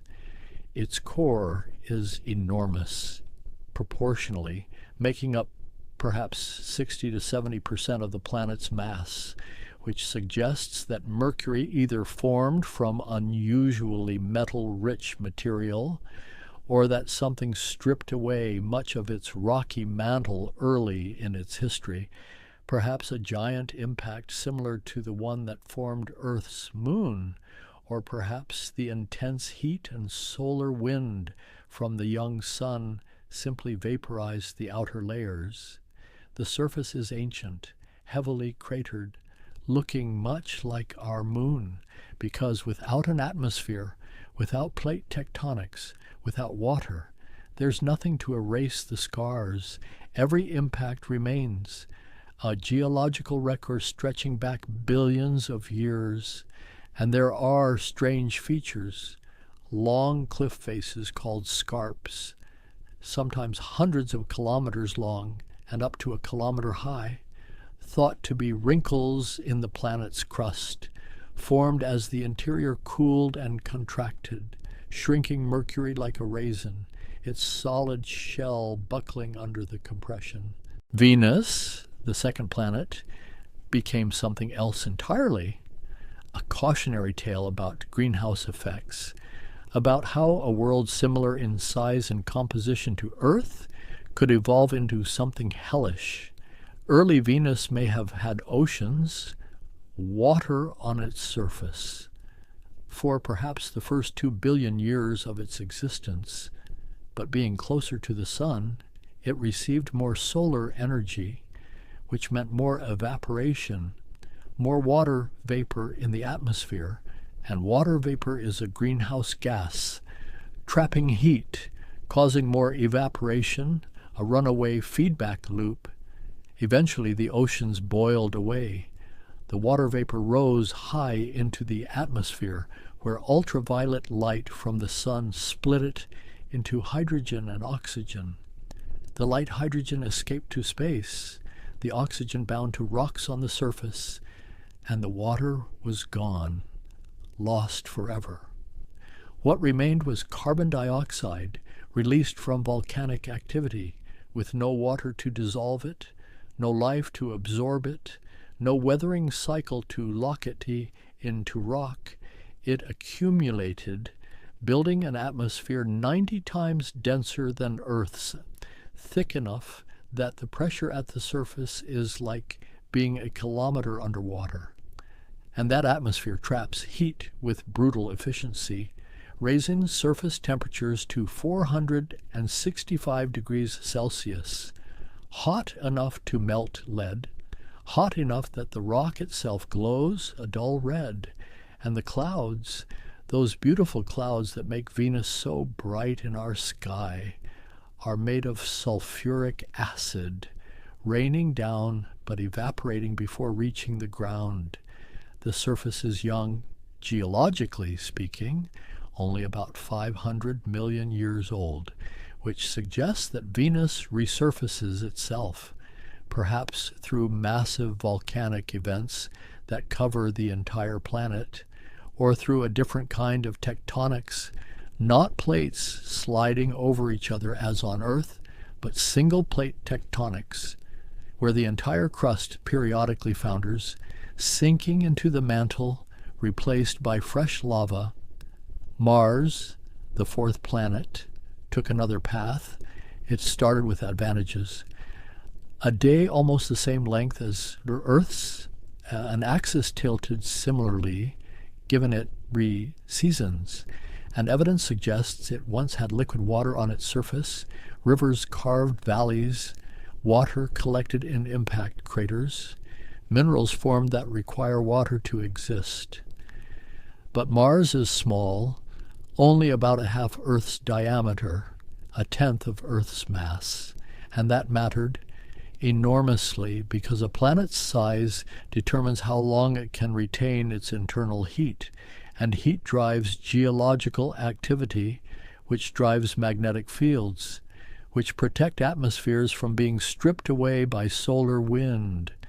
Mars cooled faster, its core solidified, or at least became too sluggish to generate a strong magnetic field, and without that protection, the solar wind gradually stripped away its atmosphere over hundreds of millions of years, like wind-eroding soil from a hillside, grain by grain, molecule by molecule. As the atmosphere thinned, the pressure dropped, and liquid water became unstable. It either froze into the ground, becoming permafrost, or sublimated directly into vapor and was lost to space. The riverbeds dried, the lakes evaporated, the planet grew cold and still. Now Mars is a desert, though perhaps not entirely dead. There may be liquid water deep underground, heated by residual warmth from the core and the polar ice caps, made of water ice and frozen carbon dioxide, grow and shrink with the seasons, one of the few active processes still occurring. The surface tells stories. Olympus Mons, the largest volcano in the solar system, rises 21 kilometers above the surrounding plains, nearly 3 times the height of Mount Everest, and it's a shield volcano built by countless eruptions of low-viscosity lava, piling up over millions of years, made possible because Mars lacks plate tectonics. The volcano stayed over its hotspot, growing and growing. Valles Marineris, the Great Canyon system, stretches 4,000 kilometers along the Martian equator, up to 7 kilometers deep in places. If it were on Earth, it would span from New York to Los Angeles, carved perhaps by tectonic activity or erosion, or a combination of both, a scar across a hemisphere, beyond Mars, beyond the asteroid belt, where thousands of rocky fragments orbit, some as small as pebbles, some as large as mountains. We come to Jupiter, the king of planets, the giant among giants.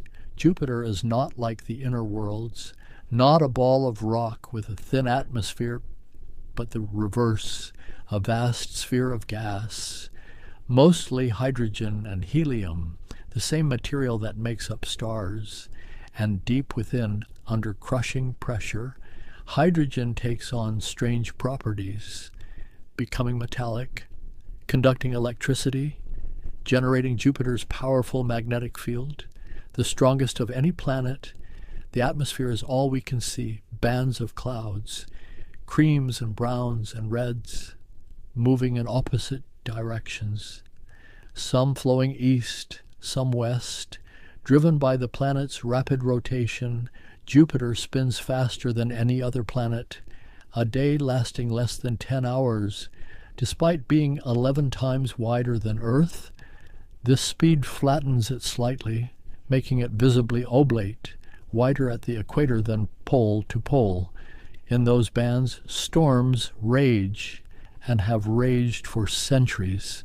The Great Red Spot, an anticyclonic storm larger than Earth, has been observed since at least 1630, possibly longer, spinning counterclockwise, completing one rotation every 6 days, with wind speeds reaching 430 kilometers per hour. The spot changes. It's shrinking.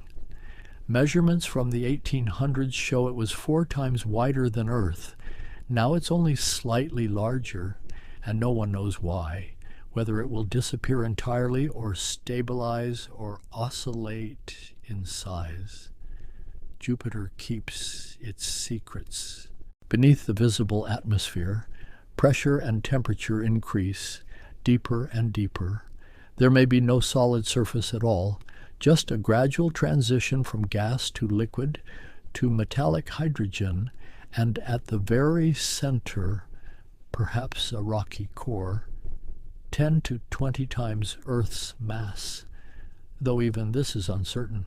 Our models struggle with the conditions that exist in Jupiter's interior. The planet has rings, faint ones, made of dust from micrometeorite impacts on its inner moons. And speaking of moons, Jupiter has at least 95 of them, though most are tiny, captured asteroids, irregular in shape, but 4 are worlds in their own right. Io, the innermost, is the most volcanically active body in the solar system, its surface constantly reshaped by eruptions, plumes of sulfur and sulfur dioxide shooting hundreds of kilometers into space, all because Jupiter's gravity and the gravitational pulls of the other large moons flex Io like a stress ball, squeezing it, heating its interior through tidal friction. Europa, the second, is an ice world, its surface crisscrossed with cracks and ridges, almost no craters, which means the surface is young, constantly renewed, and beneath that ice, perhaps 15 to 25 kilometers thick, there may be an ocean, liquid water, kept warm by tidal heating, containing twice as much water as all of Earth's oceans combined. Ganymede, the third, is the largest moon in the solar system, bigger than Mercury, with its own magnetic field, the only moon known to have one. Its surface is a mix of old, dark terrain and younger grooved terrain, suggesting a complex geological history. Callisto, the fourth, is heavily cratered, ancient, geologically dead, or nearly so, its surface a record of 4 billion years of impacts. But even Callisto may hide an ocean beneath its battered crust, kept liquid by heat from radioactive decay in its rocky core.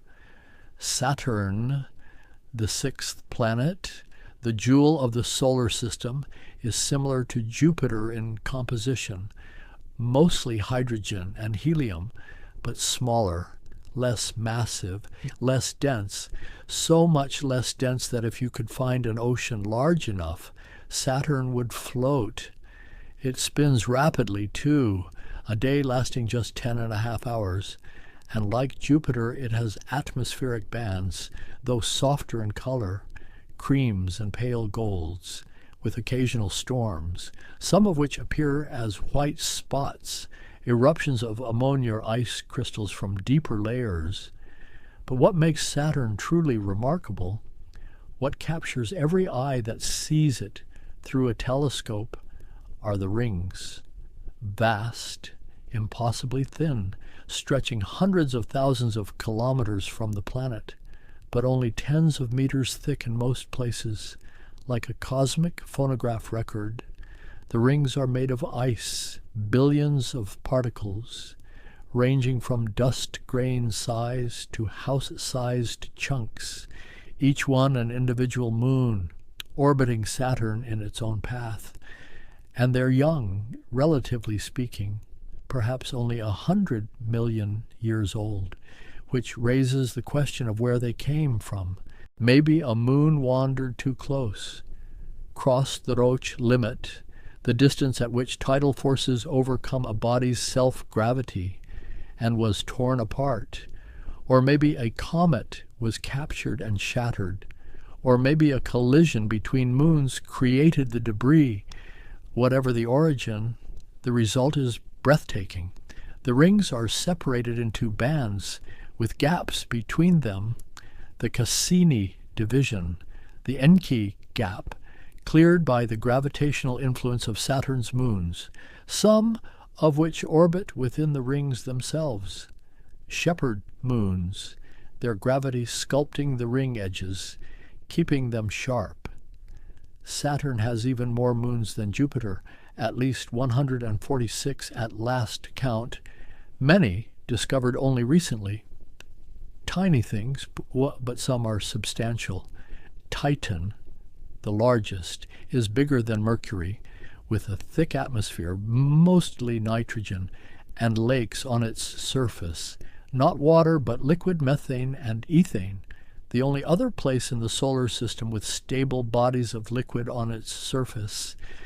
Enceladus, tiny by comparison, barely 500 kilometers across, became one of the most intriguing discoveries of our age, because this small frozen moon, orbiting in the outer reaches of Saturn's system, is shooting geysers of water ice into space, plumes that spray from cracks near its south pole, fed by an ocean beneath its icy shell, warmed by tidal heating, just like Europa, another world with the ingredients for life hiding beneath a frozen surface. Beyond Saturn, the solar system grows darker, colder, the sun appears smaller, its warmth diminished, and here we find Uranus, the seventh planet, a world tilted on its side. Something massive struck Uranus early in its history, knocked it over, so that its axis of rotation lies almost in the plane of its orbit, where other planets spin like tops. Uranus rolls like a ball, its poles pointing toward and away from the sun as it orbits, creating the strangest seasons imaginable. Each pole experiences 42 years of continuous sunlight, followed by 42 years of continuous darkness, and the planet takes 84 years to complete one orbit. So each hemisphere gets one long summer, one long winter, and 2 brief spring and autumn periods, all stretched across human lifetimes.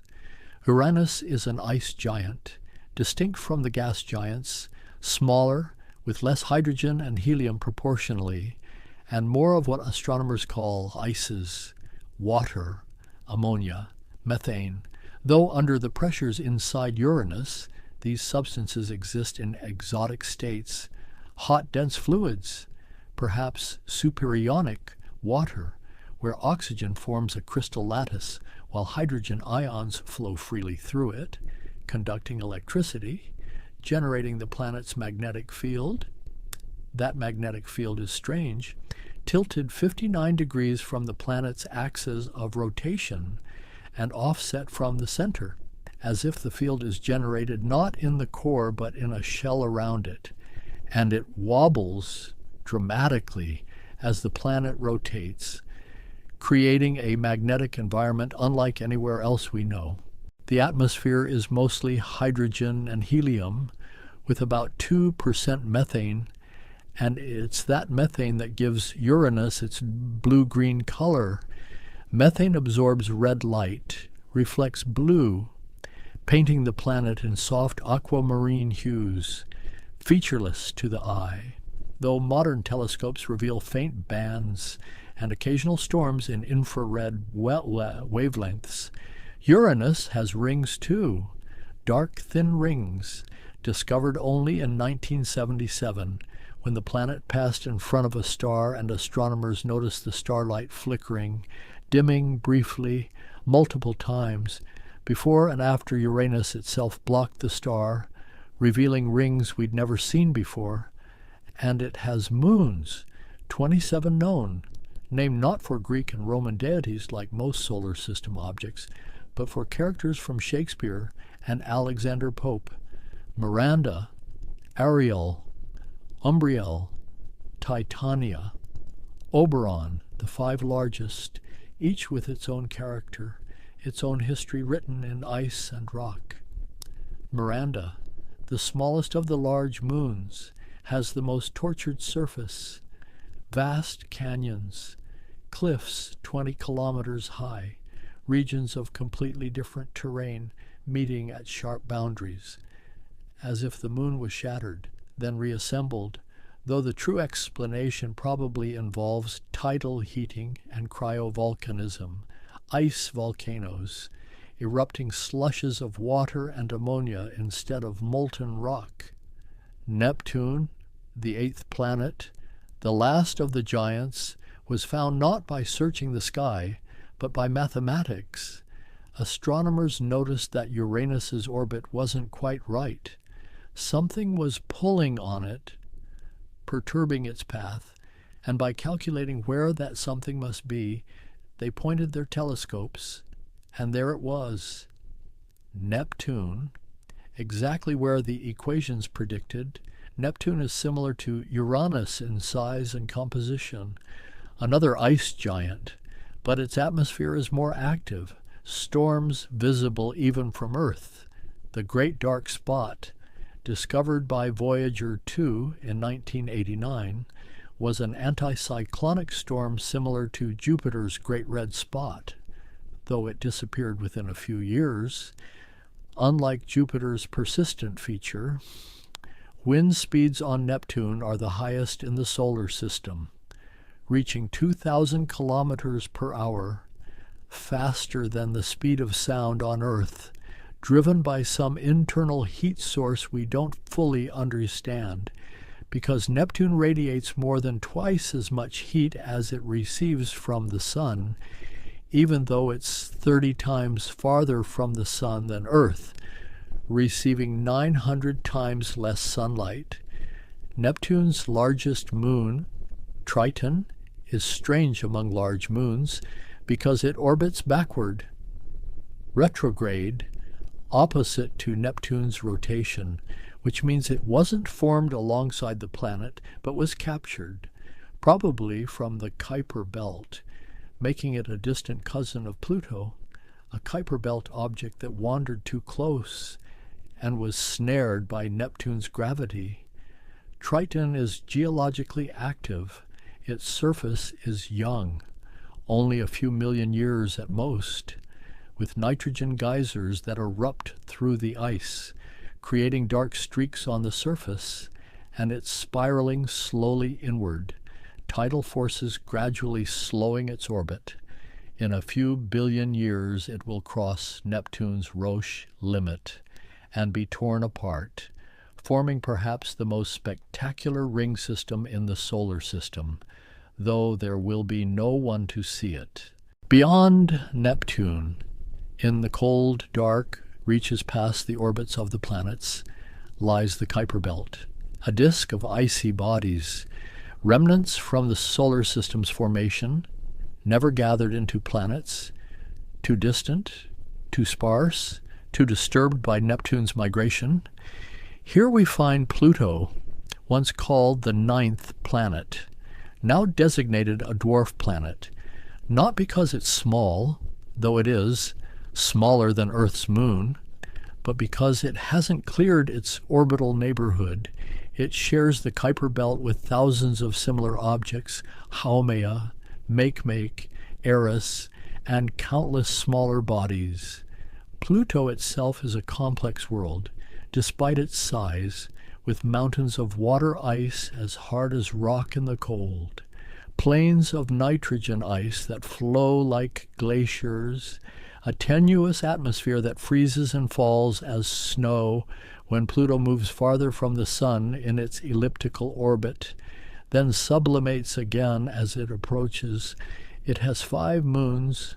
The largest, Charon, is so big relative to Pluto that they form a binary system orbiting a common center of gravity that lies between them, not inside Pluto. 2 worlds locked face to face, each always showing the same hemisphere to the other, dancing together through the dark. And farther still, beyond the Kuiper Belt, beyond the scattered disk, where objects on highly elliptical orbits loop in and out, there is the Oort cloud, theoretical, never directly observed, but inferred from the comets that fall toward the Sun from every direction, from a spherical shell surrounding the entire solar system. The Oort cloud may contain trillions of icy bodies, extending perhaps halfway to the nearest star, a light year or more from the Sun, barely bound by gravity, easily perturbed by passing stars, by the tidal force of the galaxy itself, and when perturbed, these objects fall inward, taking thousands or millions of years to reach the inner solar system, where the Sun's heat vaporizes their ices, creating the tales we see, the comets that have terrified and inspired humans throughout history. Between all these worlds, filling the spaces, is dust, gas, the solar wind, particles streaming from the Sun, protons and electrons, creating a bubble called the heliosphere, which protects the solar system from interstellar radiation.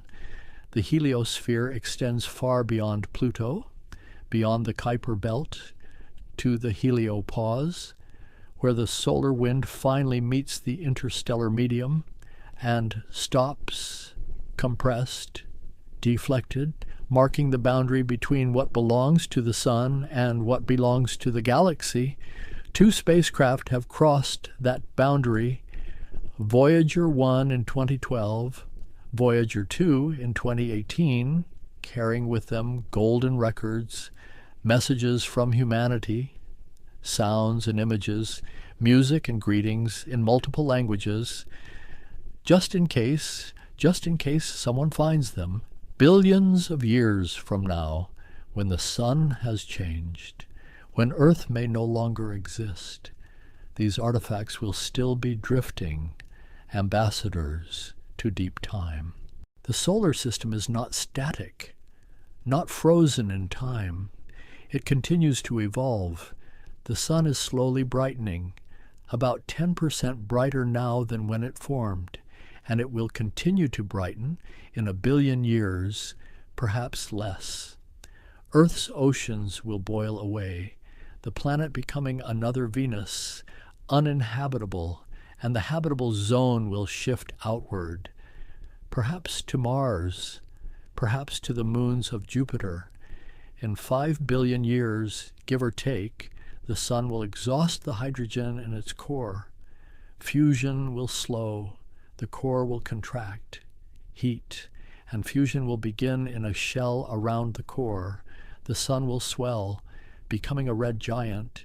its outer layers expanding, engulfing Mercury. Perhaps Venus, perhaps Earth, though by then Earth will long since have lost its oceans, its atmosphere. Any trace of the life that once flourished there, Saturn's rings will be gone, dispersed by collisions, by radiation, by the slow grinding of time. Triton will have spiraled into Neptune and been destroyed.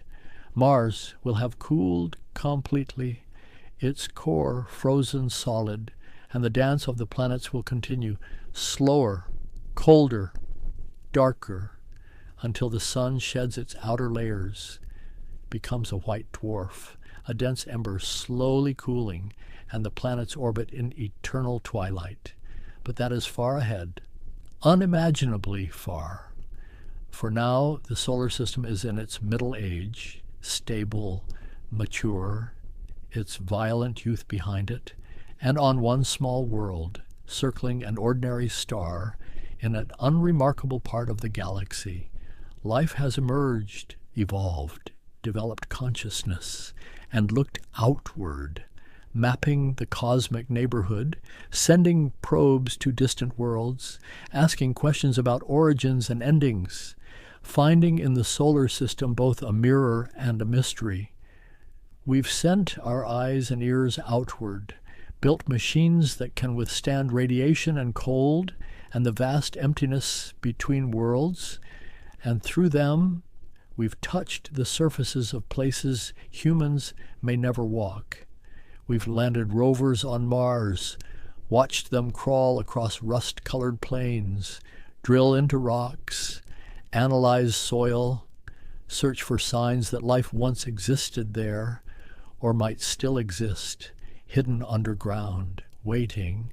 We've dropped a probe through Titan's atmosphere, watched it descend by parachute through orange haze, landed on a shore beside a methane sea, saw rocks made of ice, sand made of organic molecules, a world so strange and yet so familiar, with weather and seasons and lakes, just made of different substances, operating at temperatures where water is stone and methane flows like water.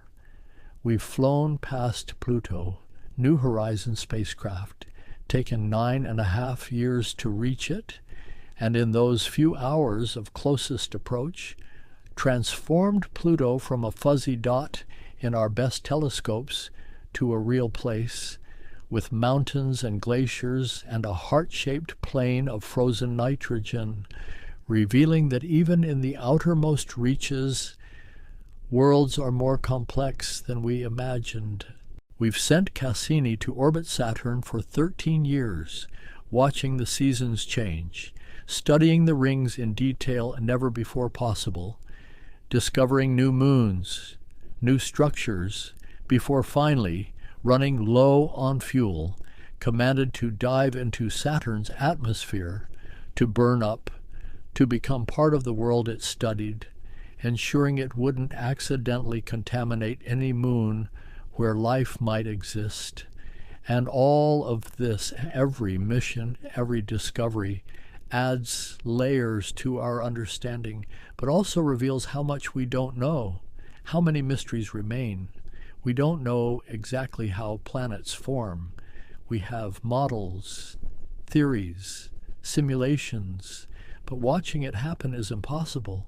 It takes millions of years, and we've only been looking at other star systems for a few decades, finding thousands of exoplanets, worlds around other stars, some similar to Jupiter, some to Earth, some unlike anything in our solar system. Hot Jupiters orbiting closer to their stars than Mercury orbits the Sun, super-Earths, mini-Neptunes, categories we never needed before. And these discoveries make our solar system seem both ordinary and special. Ordinary because planets are common. Most stars have them. Special because every system is different, shaped by the particular conditions of its formation, the mass of material available, the presence or absence of giant planets, the history of collisions and migrations. We don't know if life exists elsewhere in our solar system. The conditions are there, on Europa, on Enceladus, on Titan, perhaps. Liquid water, organic molecules, energy sources, the ingredients we think are necessary, but necessary is not sufficient. And searching is difficult. These oceans are buried beneath kilometers of ice. Reaching them will require technology we're still developing. We don't know what causes Jupiter's great red spot to persist while other storms fade. We don't know why Uranus and Neptune radiate more heat than they receive. We don't know if Saturn's rings are unique or if they cycle, forming, dispersing, reforming over billions of years. Every answer breeds new questions, deeper questions, and that's perhaps the most profound thing about exploring the solar system. It teaches us humility, shows us that nature is more creative than our theories, more complex than our models, always surprising us, always holding something back. The solar system is a reminder of scale, of time, of our place in the cosmos. Earth is tiny, a mote of dust in a vast space, and yet it's everything to us, the only home we've ever known, and looking at other worlds, seeing their desolation, their beauty, their strangeness, makes Earth seem more precious, more fragile. We are the universe becoming aware of itself. Star stuff contemplating stars. And in studying the solar system, we're studying our origins, because everything here came from that original nebula, including us. The calcium in our bones formed in dying stars, the iron in our blood, the carbon in our cells, all of it forged in stellar furnaces, scattered by supernovae, gathered by gravity, shaped by time into planets and moons, and eventually, impossibly, life. There's something profound about standing on Earth and looking at Mars, knowing that the same laws of physics govern both, the same chemistry, the same fundamental forces, and yet the outcomes are so different. One world living, one world dead, or mostly dead, separated by such a small difference in size, in distance from the sun, showing us how contingent everything is, how delicate the balance, and there's something humbling about the timescales. 4.5 billion years, a span so long that all of human history, all of recorded civilization, fits into the last few seconds. If you compress the solar system's age into a single day, we are newcomers, late arrivals, witnesses to a story already billions of years in the telling. The solar system will outlast us, almost certainly, even if we spread to other worlds, even if we become a truly spacefaring species. The sun's lifespan is measured in billions of years, and civilizations, we don't know. We have no data. We're the only one we've found, and we've only been technological for a few centuries. A blink, less than a blink. But right now, in this moment, we're here, looking outward, asking questions, sending our instruments to touch distant worlds. And there's something beautiful in that, something defiant, refusing to accept ignorance, refusing to be content with just our own small world, reaching beyond, always reaching. The solar system continues its ancient dance, indifferent to us, following the mathematics of gravity, the laws of thermodynamics, playing out the consequences of its formation, slowly evolving towards some distant future we can model but never see. And we continue watching, learning, piecing together the story, finding in the other worlds both mirrors and warnings, seeing what Earth might have been, might become, using the solar system as a laboratory to understand planetary science, climate, geology, the conditions for life. Sometimes I imagine standing on another world, looking back at Earth, seeing it as a pale blue dot, the way the Voyager spacecraft photographed it from the edge of the solar system, and feeling that mixture of loneliness and connection, knowing that everything I've ever known, everyone I've ever loved, every human who has ever lived, is on that tiny pixel of light suspended in a sunbeam, as Carl Sagan said, fragile, temporary, precious beyond measure. The solar system has been our teacher, showing us that we're part of something larger, that Earth is not the center but one world among many, that the universe operates on scales of time and space that dwarf human experience, and yet, somehow, we've learned to comprehend it, to measure it, to send our creations across billions of kilometers, to stand in spirit, if not in body, on alien shores. Tonight, looking up, I see the planets as wandering lights again. Venus bright in the evening, Jupiter rising later, Mars a rust-colored spark, and I know them now, not as gods, not as mysterious fires, but as worlds, real places, with mountains and valleys, storms and seasons, each one a chapter in the story that began with a collapsing cloud, the story that includes us, the story that continues. The distances are vast, the timescales immense, the mysteries profound, and yet, now we're here, small creatures on a small world, looking outward, understanding, wondering, carrying forward the impulse that has driven us since we first looked up, the desire to know, to explore, to comprehend our place in this grand cosmic dance. And in that desire, in that reaching outward, we fulfill something essential, something that connects us to the stars themselves, because we are made of star stuff, organized into patterns that can think, that can wonder, that can build spacecraft and write equations and dream of walking on distant worlds.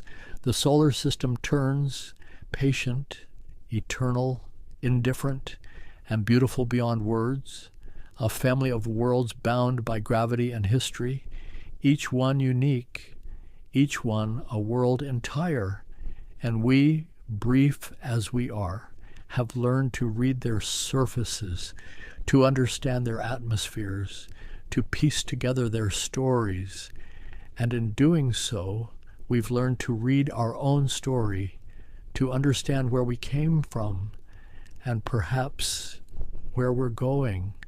The night deepens, the stars grow brighter, and somewhere out there, beyond Neptune, beyond Pluto, the Voyager spacecraft continue their journey, carrying messages from Earth, silent ambassadors drifting toward other stars, reaching the heliopause, crossing into interstellar space, leaving behind the solar system, but carrying its story with them and ours into the dark, into the endless night between stars, into whatever comes next.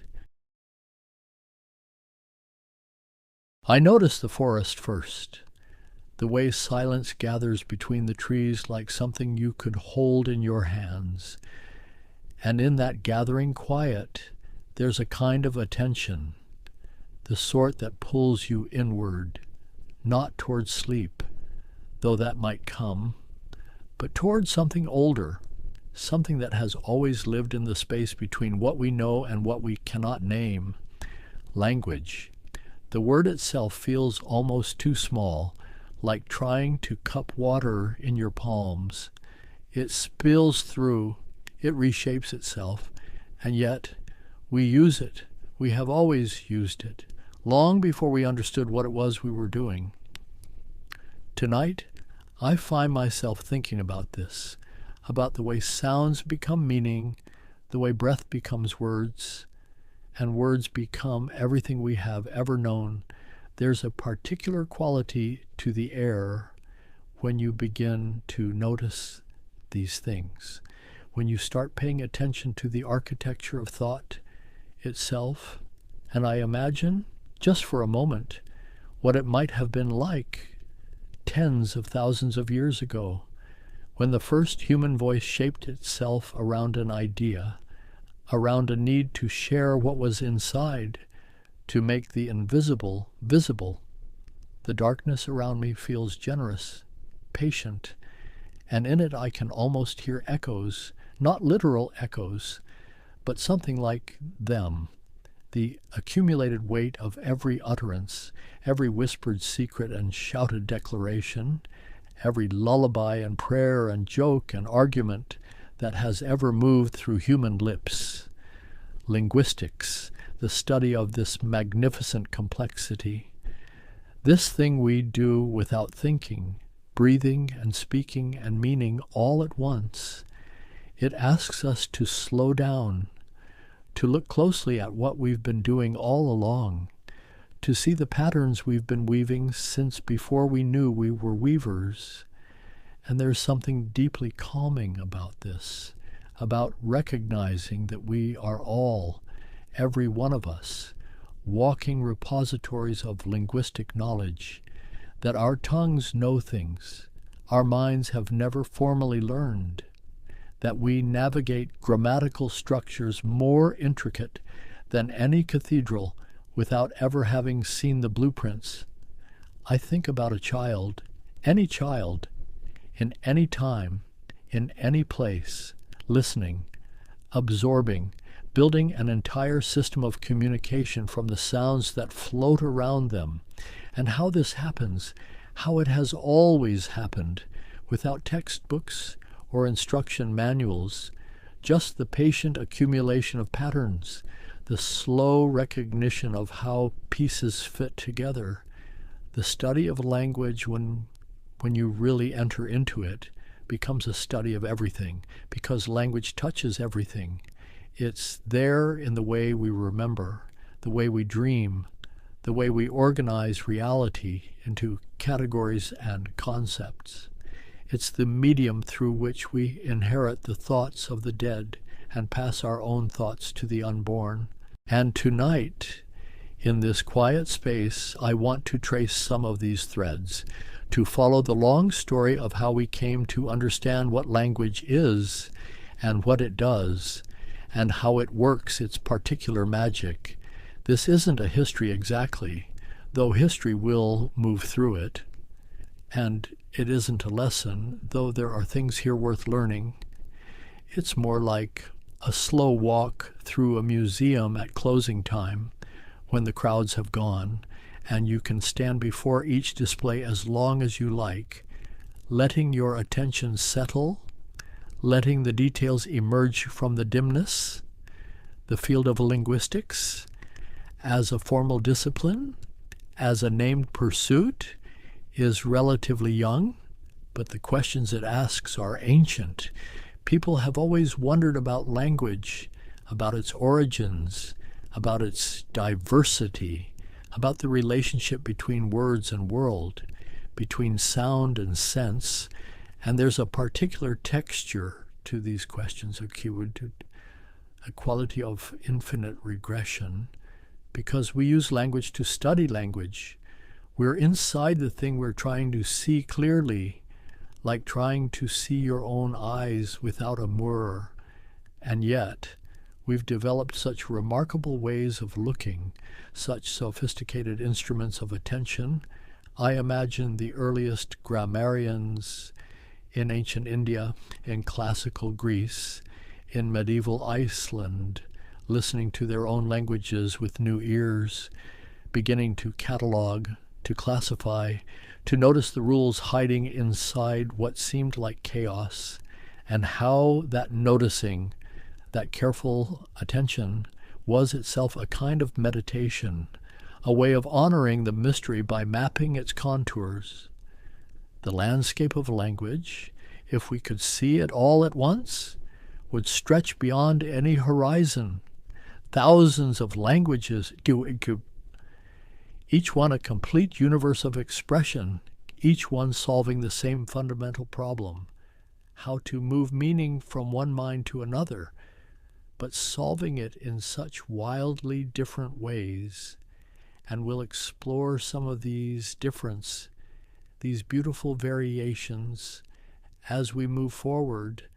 But for now, in this opening moment, I want us to just appreciate the vastness, the improbable richness of human linguistic diversity, because there's something profoundly soothing about knowing that while you and I might share a language, there are people right now in this same moment speaking in ways so different from our own that we couldn't even imagine the sounds without hearing them, using grammars that organize reality according to principles we've never encountered. And yet, all of it, all of these thousands of systems, they all work. They all accomplish the fundamental task of human communication. The night deepens around these thoughts, and I feel ready to begin the journey properly, to step into the long unfolding story of how we came to understand this thing we do, this speaking, this meaning-making, this most human of all human capacities. The story begins, as so many stories do, not with a single moment, but with a slow accumulation of attention, with people noticing, with the gradual recognition that language itself could be examined, could be understood as a system, as something with rules and patterns that existed whether we acknowledged them or not. In ancient India, is more than 2,000 years before the Common Era, there were scholars who listened to Sanskrit with extraordinary precision, who heard not just meaning but structure, not just communication but form, and they began to write down what they heard, to create grammars that cataloged every inflection, every modification, every subtle shift in sound that carried a shift in meaning. Panini, whose name we still speak with reverence, composed what might be the most elegant grammar ever written, sometime around the 4th century before the Common Era, a work called the Ashtadhyayi, which means simply 8 chapters. But within those chapters was contained a system so sophisticated, so economically brilliant, that modern linguists still marvel at its construction. He didn't write in sentences as we might expect, but in sutras, compressed formulas, each one a kind of seed from which understanding could grow. And these sutras described Sanskrit with such precision that if you understood the system, you could generate any grammatically correct Sanskrit utterance and recognize any deviation from correctness. This wasn't just description. It was something deeper. It was the recognition that beneath the surface variety of speech, there existed rules, consistent principles, and that these principles could be made explicit, could be taught, could be preserved. The motivation was partly spiritual, partly practical. The Vedic texts were sacred, and they needed to be transmitted with perfect accuracy. Every sound mattered, every accent and duration and aspiration, because the power of the mantras resided not just in their meaning, but in their exact phonetic form. So the ancient Indian grammarians developed a science of sound, phonetics, before it was called phonetics. They mapped the positions of the tongue, the movements of the lips, the engagement of the vocal cords. They understood voiced and voiceless consonants, aspirated and unaspirated. They knew about places of articulation in the mouth, and they organized this knowledge into systematic classifications. And there's something almost musical about this attention. this loving precision, the way they listened to language as a musician might listen to a composition, hearing not just the notes, but the relationships between notes, the patterns that gave structure to sound. Meanwhile, in another part of the ancient world, Greek philosophers were asking different questions about language, questions about its relationship to reality, about whether words were natural or conventional, whether the connection between a sound and its meaning was arbitrary or somehow essential. Plato, in his dialogue Cratylus, explored this tension, presenting arguments on both sides. One character suggesting that names are natural, that they somehow capture the essence of what they name. Another arguing that names are merely conventional, agreed upon labels that could just as easily be otherwise. And Plato left the question beautifully unresolved, hanging in the air like an invitation to keep thinking. Aristotle, with his systematic mind, his drive to categorize and classify, began to develop concepts that would shape linguistic thinking for millennia. He identified parts of speech, noun and verb. He thought about tense and case, about the relationship between language and logic, about how statements could be true or false, how premises could lead to conclusions. His work wasn't primarily about language. It was about thought, about reasoning, about the structure of knowledge. But language was the medium through which thought moved. And so understanding language became necessary for understanding thought itself. The Greeks gave us the word grammar from grammatic techne, the art of letters, and they began to codify the rules of Greek to describe its structure, though their descriptions were often tangled up with prescriptions, with ideas about how language should be rather than simply how it was. Centuries passed, and the Roman grammarians built on Greek foundations, Donatus and Priscian, names that echo through the history of education, wrote Latin grammars that would be copied and studied for more than 1,000 years, their work becoming the template through which medieval Europe understood language itself. But these ancient grammarians, sophisticated as they were primarily concerned with particular languages, with Sanskrit or Greek or Latin. They didn't yet have the comparative perspective, the recognition that studying many languages together might reveal something about language in general, about the human capacity for speech itself. That comparative vision, that broader perspective, would take time to develop, would require contact between cultures, the collision and mixing of linguistic communities, the slow accumulation of knowledge about just how differently human languages could be structured. In medieval Iceland, the first grammatical treatise, written by an unknown author in the 12th century, showed remarkable phonological insight. The author had studied Latin grammar, but recognized that Icelandic had sounds that Latin didn't, and rather than forcing Icelandic into Latin categories, he developed new symbols, new ways of representing the distinctive sounds of his own language.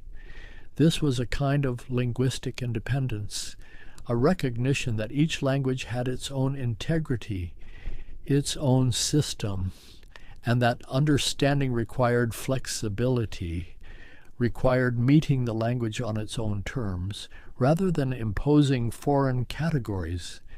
The medieval period saw the rise of speculative grammarians, the modistes, who believed that grammar reflected the structure of reality, that there was a universal grammar underlying all languages, a common logical framework. They were wrong in many of their specifics, but the impulse toward universals, toward finding what all languages share, that impulse would return again and again in linguistic thought. And then, gradually, Europe began to wake to the diversity of world languages. Explorers and missionaries encountered languages utterly unlike Latin or Greek, languages that seemed to organize reality differently, that had grammatical categories European languages lacked, that lacked categories European languages took for granted. The age of exploration, for all its violence and exploitation, its colonial horror, did bring languages into contact, did force European scholars to confront linguistic structures they had never imagined, Nahuatl and Quechua, Tamil and Tagalog, languages that couldn't be understood through Greco-Roman grammatical frameworks, that demanded new approaches, new tools of description. Missionaries learning indigenous languages to convert souls often became, almost inadvertently, documenters of linguistic diversity. They wrote grammars and dictionaries. They tried to map these strange new sound systems onto familiar alphabets. And in doing so, they preserved records of languages that would later vanish or transform beyond recognition. But still, the study of language remained fragmented, scattered across different traditions, different purposes. There wasn't yet a unified field, a discipline that studied language for its own sake, that asked systematic questions about how language worked, how it changed, how it was acquired, how it related to mind and culture and society. The 18th century brought new currents of thought, the Enlightenment's faith in reason, in systematic inquiry, in the possibility of understanding nature through observation and classification, and language as a natural phenomenon, as a human universal, began to attract this systematic attention. Scholars began to notice striking similarities between languages separated by vast distances, between Sanskrit and Latin and Greek, between Persian and the Germanic languages, patterns of correspondence that seemed too regular to be accidental, that suggested some kind of historical connection, some common ancestry. Sir William Jones, a British judge working in India in the late 1700s, made an observation that would transform linguistic study.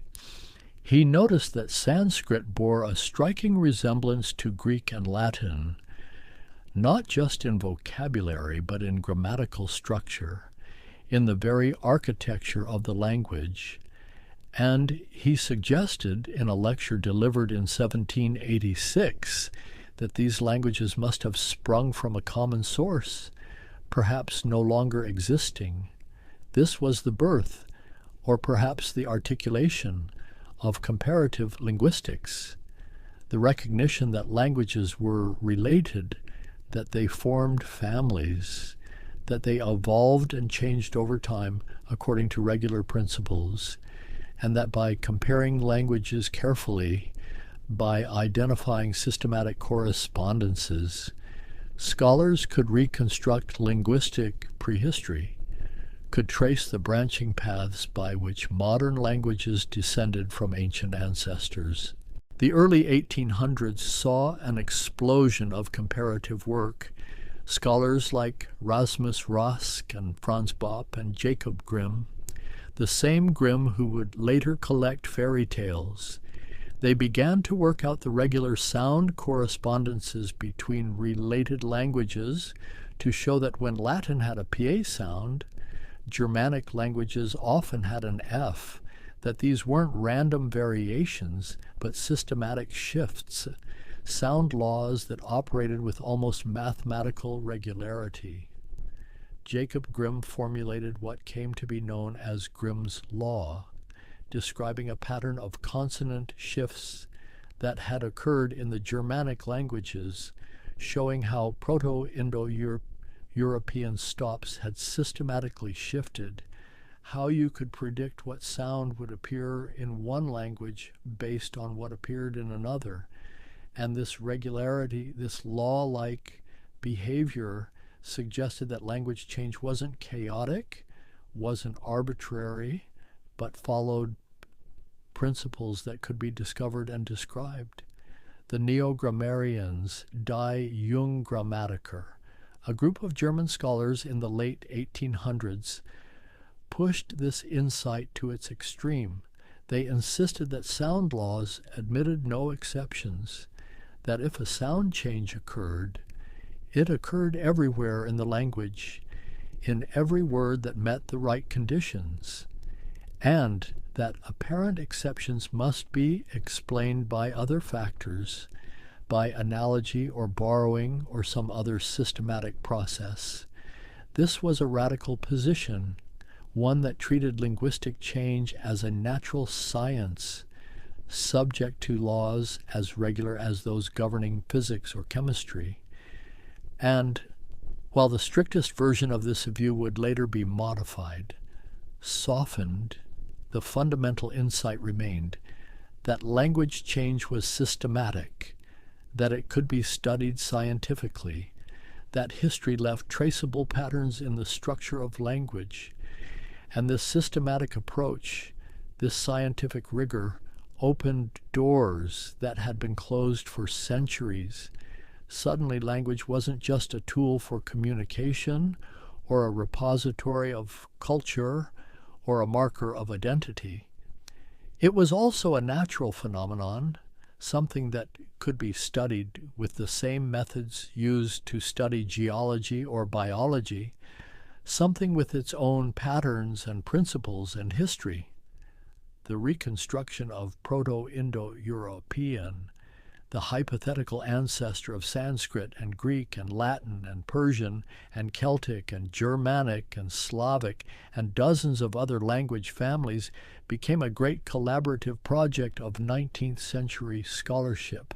Scholars working backwards from known languages, comparing vocabularies, identifying sound correspondences, slowly piecing together a language that had never been written down, that had vanished millennia before writing reached the people who spoke it. They reconstructed not just sounds but words, not just words but meanings. They could say with reasonable confidence that the speakers of Proto-Indo-European had a word for father, for mother, for brother and sister and daughter and son.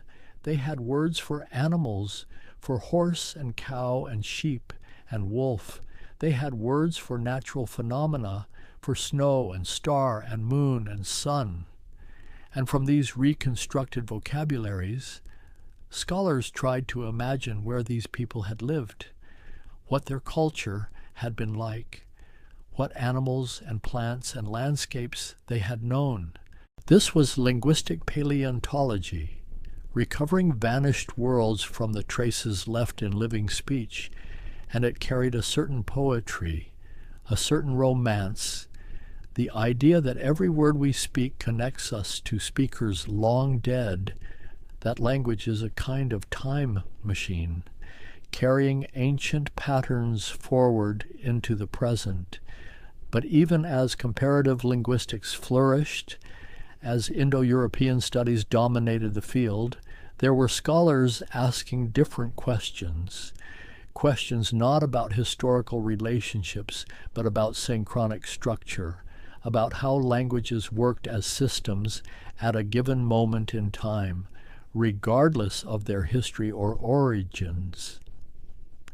Ferdinand de Saussure, a Swiss linguist working at the turn of the 20th century, would fundamentally reorient the field, though, ironically, his most influential work wasn't published until after his death, compiled from students' lecture notes, assembled into a book called The Course in General Linguistics. Saussure made a crucial distinction between langue and parole, between language as an abstract system, the set of rules and patterns shared by a community, and language as actual speech, the concrete utterances produced by individuals. And he argued that linguistics should focus primarily on the system, because that's what speakers actually know. That's what makes communication possible. He also distinguished between synchronic and diachronic study, between analyzing language at a single point in time and tracing its historical development. And while both were valuable, he suggested that synchronic analysis was logically prior. You needed to understand how a language system worked before you could meaningfully study how it changed. Perhaps most importantly, Saussure articulated the principle that the linguistic sign, the connection between sound and meaning, between what he called the signifier and the signified, was fundamentally arbitrary. There's no natural reason why the sound tree should mean tree, or why arbre should mean the same thing in French, or Baum in German. The connection is conventional, established by social agreement, maintained by community practice. This arbitrariness, this conventionality, was crucial because it meant that language was a self-contained system, a structure of relationships, where each element derived its value not from any external reference, but from its position within the system, from its differences from other elements. A word meant what it meant, not because of any inherent connection between sound and sense, but because it wasn't other words, because it occupied a particular position in a network of contrasts and oppositions. Big means what it means partly because it isn't small, hot because it isn't cold. Language was a system of differences, of values created through relationship and opposition. This structuralist insight, this way of thinking about language as system rather than substance, would ripple out far beyond linguistics. It would influence anthropology and literary criticism, psychology and philosophy. It would become one of the defining intellectual movements of the 20th century, but at its heart, it was an insight about language, about how meaning emerges from structure, from pattern, from the elegant architecture of differences. Meanwhile, across the Atlantic, American linguists were developing their own approaches, shaped by their own intellectual contexts and practical challenges. Franz Boas, an anthropologist working with indigenous languages of North America, emphasized the need to describe each language on its own terms, to resist the temptation to impose familiar categories from European languages onto radically different systems.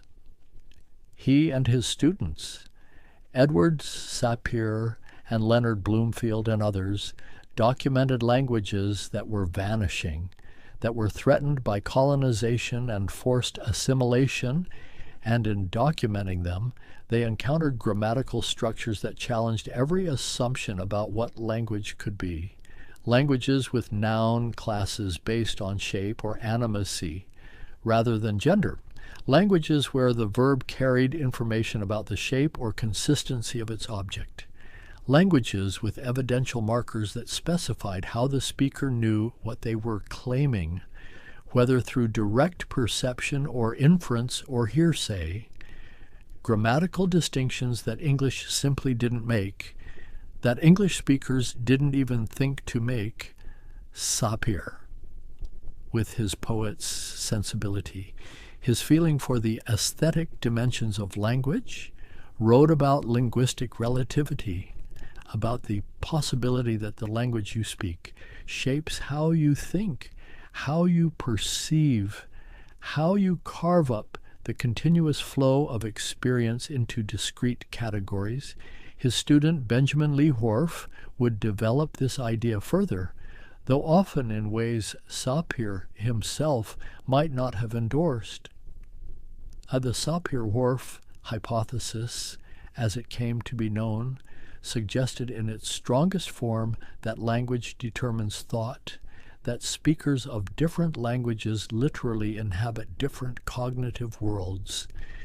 And while this strong version has been largely rejected, there's still fascinating research on weaker forms, on how language might influence rather than determine, might make certain thoughts easier or harder, might direct attention in particular ways.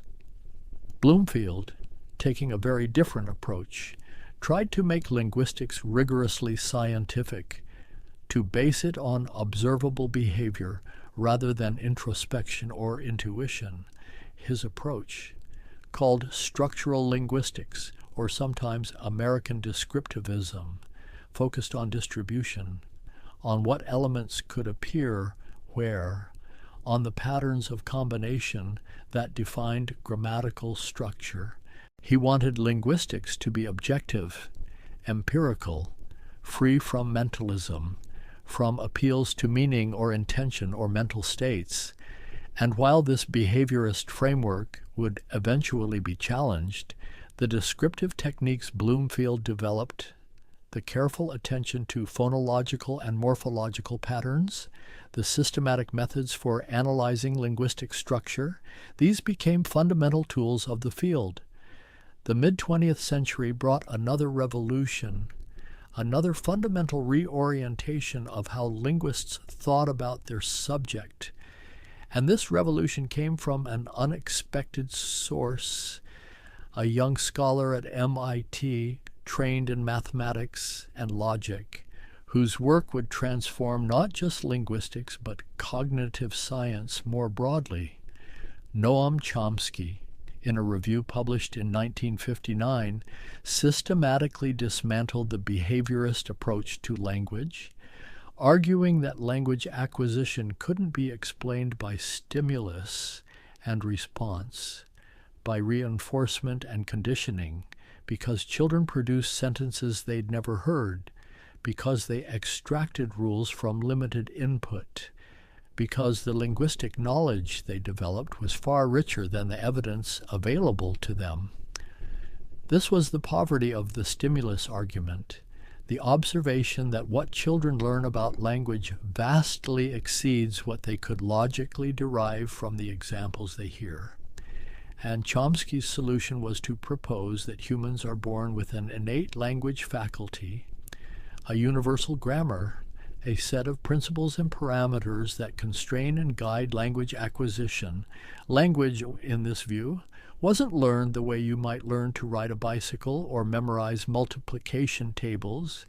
It was grown, developed, triggered by exposure to a particular linguistic environment. Children didn't need to be taught grammar. They already knew it. Deep down, they just needed to figure out which specific language they were hearing, which parameter settings applied to their particular linguistic community. This nativist position, this emphasis on innate biological endowment, sparked fierce debates that continue to this day, but it also opened up new research programs, new questions about what exactly was innate, about how universal grammar might be instantiated in the brain, about the relationship between language and other cognitive capacities. Chomsky's technical contributions were equally revolutionary. He developed formal theories of syntax, transformational grammar, phrase structure rules, the distinction between deep structure and surface structure, ways of representing the hierarchical organization of sentences, the relationships between elements that might be far apart on the surface, but closely connected in underlying structure. He showed that you could have sentences with the same surface form, but different underlying structures, like John is eager to please and John is easy to please, where John is the one doing the pleasing in the first, but receiving it in the second.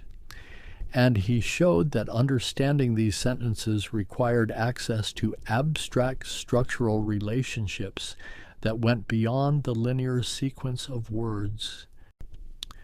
The Chomskyan revolution, as it's often called, made linguistics more formal, more mathematical, more focused on competence rather than performance, on the abstract knowledge that underlies linguistic ability rather than the messy details of actual language use.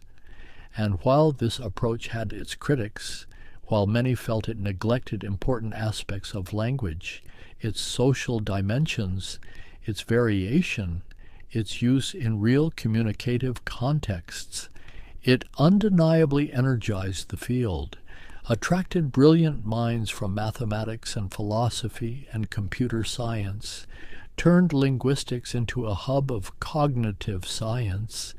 The late 20th century saw linguistics fragment into subfields, into specializations. Phonology studying sound systems, morphology studying word structure, syntax studying sentence structure, semantics studying meaning, pragmatics studying language use in context, sociolinguistics studying variation and change, psycholinguistics studying acquisition and processing, neurolinguistics studying the brain bases of language, computational linguistics developing algorithms and models. Each subfield developed its own methods, its own theoretical frameworks, its own debates and controversies. But they all shared a common subject, this extraordinary human capacity, this ability to map sounds to meanings, to combine elements in endlessly creative ways, to communicate thoughts and feelings and ideas with remarkable precision and flexibility. And researchers discovered, again and again, that language was more complex than anyone had imagined, that even the simplest utterance involved intricate coordination of perceptual and motor and cognitive systems, that children acquiring language were solving computational problems of staggering difficulty, that the human brain had specialized regions and circuits dedicated to linguistic processing, that damage to specific areas could produce specific linguistic deficits, aphasia that affected grammar but spared vocabulary, or vocabulary but spared grammar. The study of signed languages, languages that use gesture rather than sound, revealed that the human language capacity wasn't tied to any particular modality, that deaf communities developed fully complex languages with all the grammatical sophistication of spoken languages, organized in space rather than time, and that children exposed to signed languages acquired them in the same stages with the same ease as hearing children acquired spoken languages. This expanded the very definition of language, showed that what mattered wasn't sound, wasn't the vocal tract, but rather the abstract principles of combination and structure, the ability to map form to meaning, to create unlimited expressions from limited means. The closing decades of the 20th century brought an increasing awareness of linguistic diversity as both a scientific treasure and a fragile resource. Researchers began to document just how many languages existed in the world, how they were distributed, how many speakers each had, and the numbers were staggering, somewhere between 6,000 and 7,000 languages, spoken by 7 billion people, an almost unimaginable variety of ways that human communities had solved the problem of communication. But alongside this documentation came a darker realization that languages were disappearing at an alarming rate, that globalization and urbanization and political pressure were leading speakers to abandon their ancestral languages, to shift to dominant regional or national languages, and that at current rates, half of the world's languages might vanish by the end of the 21st century, taking with them unique ways of organizing experience, unique stores of cultural knowledge, unique solutions to the puzzle of how to speak. This sparked urgent efforts at language documentation, linguists working with communities to record endangered languages, to create grammars and dictionaries, to develop writing systems where none existed, to preserve at least some record of languages that might soon have no living speakers. And this work brought linguists into closer contact with communities, raised questions about who owns language, who has the right to study it, how linguistic research could serve rather than exploit the people whose languages were being documented. The field began to reckon with its colonial past, with the ways that language study had sometimes been complicit in cultural destruction, with how missionaries and administrators had used linguistic knowledge to facilitate control and conversion, and a new ethic emerged, one that emphasized collaboration, that respected community ownership of linguistic knowledge, that saw language documentation not as extraction, but as partnership. At the same time, technology was transforming what was possible in linguistic research. Computers allowed for the analysis of a massive corpora, collections of texts or transcripts, revealing patterns that would have been invisible to researchers working with small samples, showing how frequently particular words or constructions appeared, in what contexts, with what collocations and associations, speech recognition and synthesis, machine translation, natural language processing. These computational applications both drew on and contributed to theoretical linguistics. They required explicit formal models, precise specifications of grammatical rules, and they revealed the extraordinary difficulty of tasks that humans performed effortlessly, the contextual knowledge, the pragmatic inference, the handling of ambiguity that underlies even simple conversation, the dream of machine translation, dating back to the early days of computing, had proven far more difficult than anyone expected. Early systems produced famously garbled translations. And it became clear that translating between languages required not just matching words, but understanding meaning, not just applying rules, but grasping context, not just processing syntax, but interpreting intention, but gradually, with the development of statistical approaches and later neural networks and deep learning, machine translation improved. Systems that learned the patterns from vast amounts of translated text, that didn't rely on hand-coded rules but discovered regularities through exposure to examples. And while these systems still made errors, still missed nuances, still struggled with idioms and cultural references, they demonstrated that some aspects of linguistic knowledge could be extracted from data, could emerge from pattern recognition rather than explicit instruction. Neuroscience contributed new tools and new perspectives. Brain imaging technologies, fMRI and PET scans, and EEG, allowing researchers to observe the living brain as it processed language, to identify regions that activated during speech production or comprehension, to track the millisecond by millisecond unfolding of linguistic processing.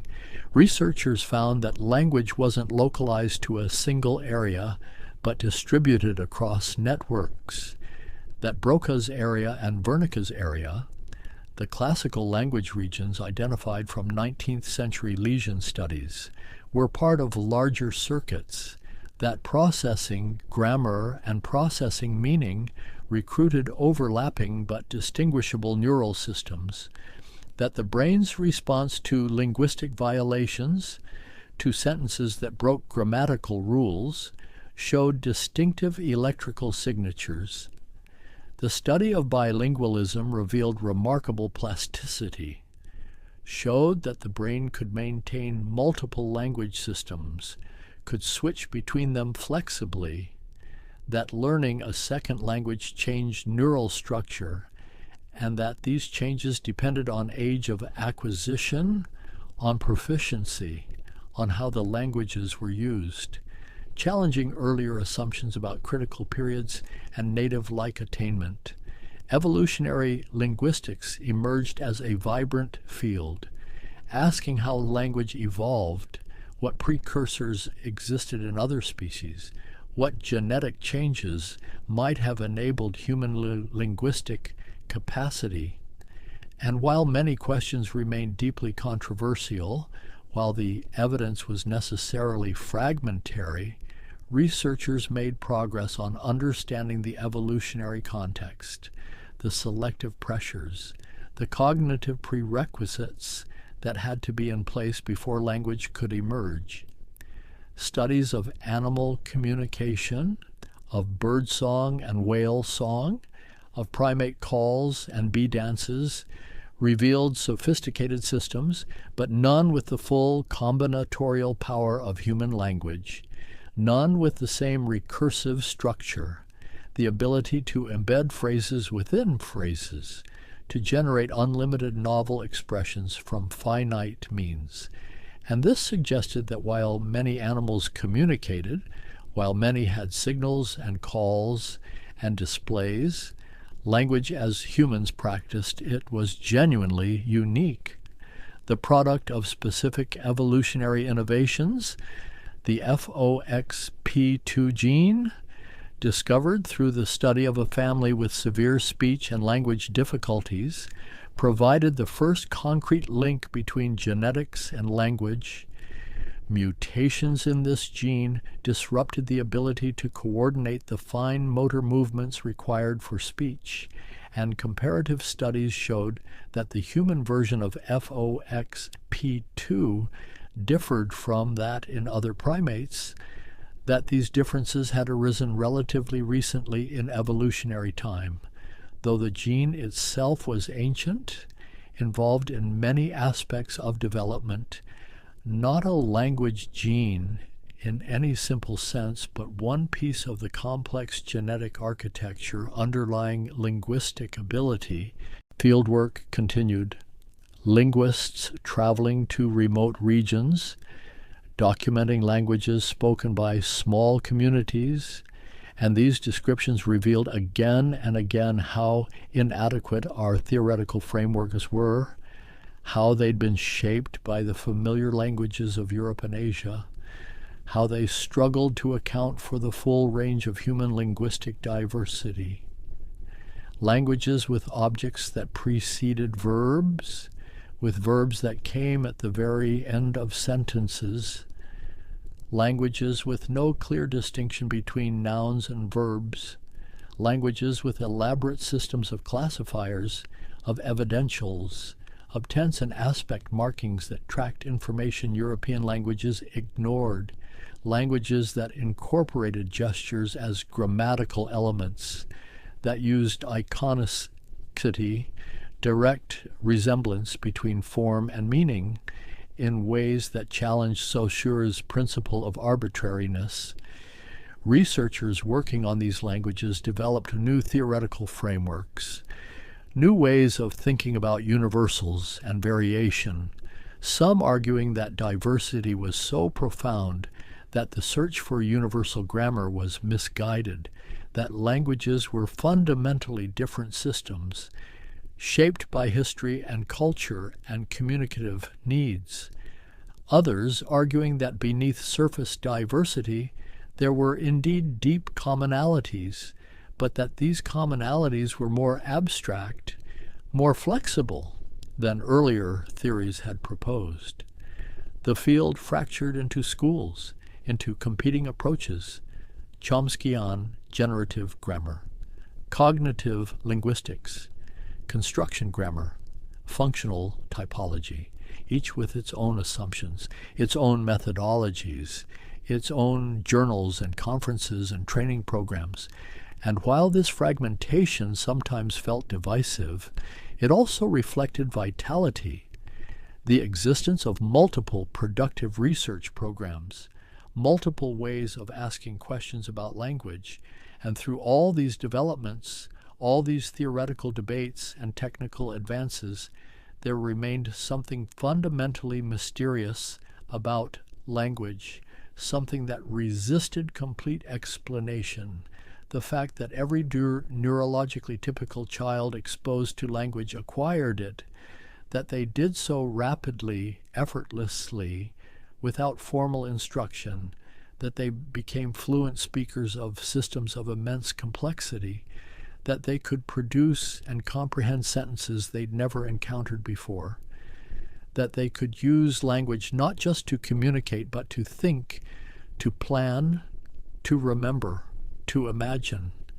Researchers studied language acquisition in increasingly fine detail, tracking children's early vocalizations, their first words, their explosion into multi-word utterances, their mastery of grammatical morphemes, their growing ability to handle complex syntax, and they found remarkable regularities, stages that children passed through, errors that were systematic rather than random, over-regularizations where children applied rules too broadly, saying "goed" instead of "went," revealing that they were extracting patterns, forming hypotheses, actively constructing grammar rather than passively absorbing it.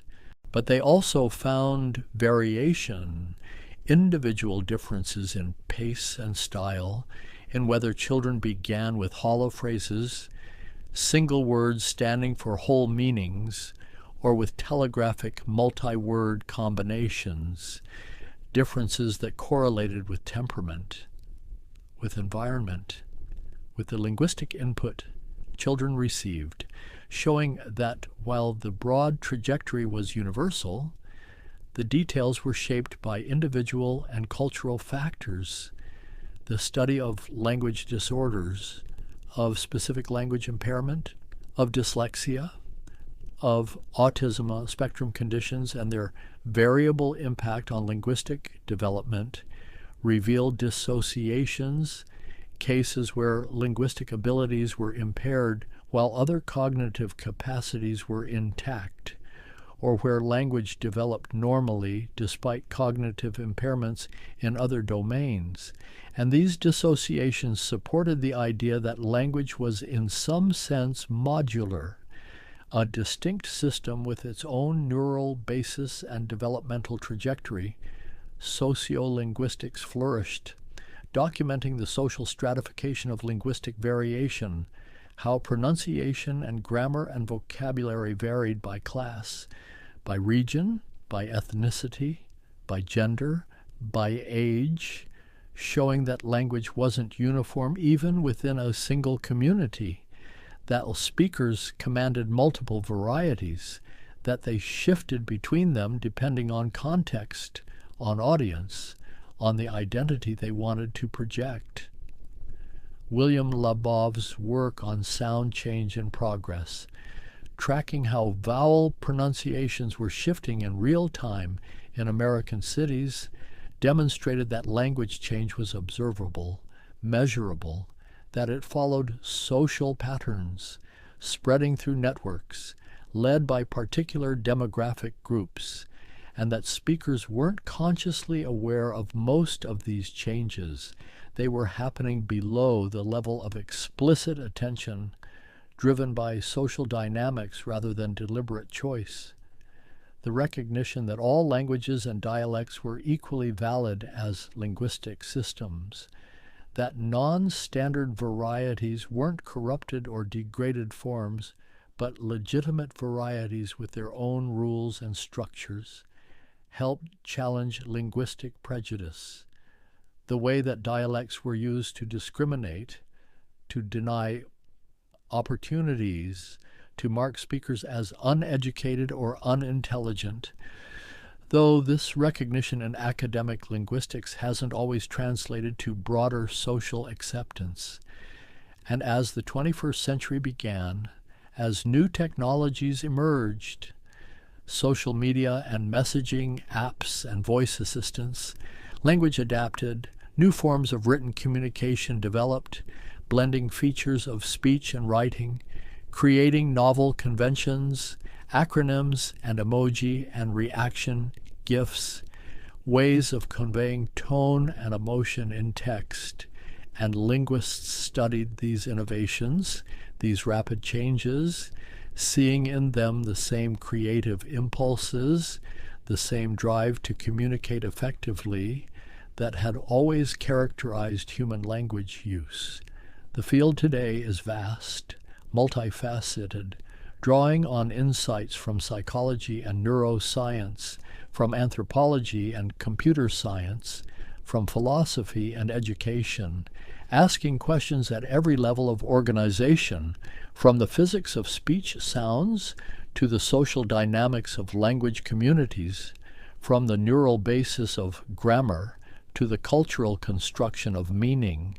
And yet, for all we've learned, for all the sophisticated theories and detailed descriptions, for all the brain scans and corpus analyses and computational models, language retains its essential mystery, its quality of being both utterly familiar and deeply strange, something we do without thinking but cannot fully explain, something that feels natural, effortless, but involves computational processes of staggering complexity. Perhaps this is part of what draws people to the study of language, the way it sits at the intersection of so many domains, neither purely biological nor purely cultural, neither completely universal nor entirely variable, a human capacity that is both ordinary, something every community possesses, and extraordinary, something that sets us apart from every other species, that makes possible everything we think of as distinctively human, art and science and history and philosophy, all of it mediated through language, all of it dependent on our ability to mean, to share, to speak. The thing about language, when you really sit with it, when you let yourself feel the strangeness of what we're doing right now, this moment, where marks on a screen or sounds in the air carry thought from one consciousness to another, is that it's almost impossible to believe, and yet we do it constantly, continuously, without marveling, without pausing to appreciate the improbability of it all. Every word is a miracle of shared convention, of collective agreement, thousands or millions of speakers somehow coordinating, maintaining a stable enough system that we can understand each other, but flexible enough that the system can change, can adapt, can incorporate new meanings, new forms, new ways of expressing what needs to be expressed. And beneath the words, there are the sounds, the phonemes, the minimal units that distinguish meaning. And what counts as a phoneme in one language might be a mere variation in another, might not be heard as meaningful. Speakers of Japanese struggling to hear the difference between R and L, speakers of English unable to distinguish the tones that carry meaning in Mandarin or Thai or Yoruba. Our perceptual systems tuned by early exposure, shaped by the particular language we encountered as infants.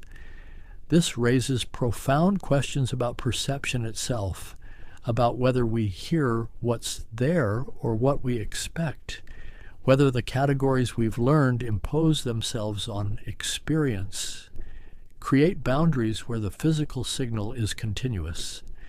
And research suggests both that categorical perception is real, that we do hear phonemes as distinct, but that the categories themselves are learned, constructed through exposure, through the statistical regularities of the language around us. Consider tone languages, where the same sequence of consonants and vowels can mean entirely different things depending on whether the pitch rises or falls, or remains level, or dips and rises.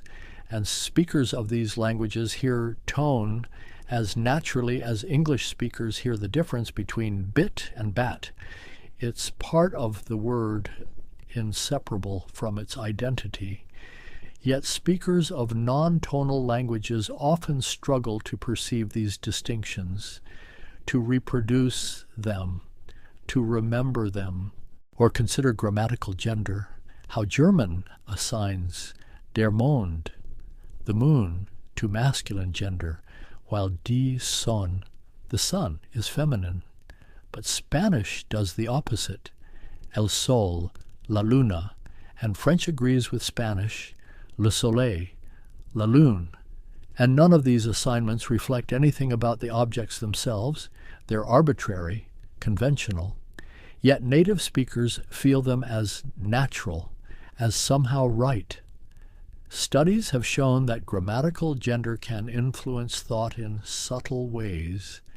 German speakers more likely to describe bridges as beautiful or elegant, using adjectives associated with femininity, because Brücke is feminine, while Spanish speakers might use adjectives associated with masculinity, because Puente is masculine, the grammatical category bleeding into conceptual association, into aesthetics judgment, and this is just one example, one small way that linguistic structure might shape cognition. There are thousands of such potential influences, thousands of ways that the particular language we speak might guide our attention, might make certain distinctions easy and others difficult, might provide ready-made categories for some experiences while leaving others unnamed. The Piraha language of the Amazon, described by linguist Daniel Everett, reportedly has no number words beyond 1 and 2, no way to talk about specific quantities. And Piraha speakers perform differently on certain numerical tasks than speakers of languages with elaborate number systems, though debate continues about how to interpret these differences, about whether they reflect linguistic constraint or cultural emphasis, about whether language determines thought or merely facilitates it. Color terms vary dramatically across languages, some languages having dozens of basic color words, others having only 2 or 3, and while there seem to be universal tendencies, certain colors like red and blue emerging as basic terms across many languages, the boundaries between colors, where blue becomes green or green becomes yellow, these vary, and speakers of different languages show subtle differences in color perception, in how quickly they can categorize borderline shades, suggesting that language doesn't determine what we can see, but influences how readily we see it. The question of linguistic relativity, of how language shapes thought, remains one of the most fascinating and contentious in all of linguistics, because it touches on fundamental issues of human nature, on whether we all share a common cognitive foundation or whether our minds are sculpted by the particular languages we speak, whether translation is possible because thoughts are universal, or whether something is always lost, always untranslatable, because concepts are language specific. And the answer seems to be, as with so many things, somewhere in between, that there are universal aspects of cognition, constraints imposed by our shared biology, by the structure of perception, by basic needs and experiences that all humans share, but that within these constraints, Language provides frameworks, not templates, habitual ways of thinking that differ across communities, that shape but don't determine, that influence but don't imprison. Every language is both a window and a lens, showing us the world, but also coloring how we see it, offering certain perspectives while making others harder to access. And learning a new language isn't just acquiring new words for old concepts, but sometimes acquiring new concepts, new ways of cutting up reality, new dimensions of experience that your first language didn't name. The Japanese concept of ma, the meaningful interval, the space between things, or the Danish hygge, that sense of cozy contentment, or the Portuguese saudade, a melancholic longing for something absent. These aren't just untranslatable words. They are culturally specific ways of attending to experience, of marking certain feelings or situations as meaningful, as worthy of linguistic encoding. And when you learn these words, when you begin to use them, you don't just add to your vocabulary, you add to your emotional repertoire. You begin to notice the thing the word names, to feel it as a distinct experience rather than just a vague, unnamed sensation, language teaching you not just how to speak, but how to feel, how to perceive, how to be in the world. This is perhaps the deepest gift of linguistic diversity, not just that it provides multiple ways to say the same thing, but that it reveals multiple ways to experience reality, multiple valid perspectives on what matters, on what's worth distinguishing, on how to organize the blooming, buzzing confusion of existence into meaningful categories. And as languages disappear, as communities shift to dominant languages under economic and political pressure, we lose more than words. We lose these perspectives, these ways of being human, these experiments in meaning that evolved over thousands of years, shaped by particular landscapes and histories and needs.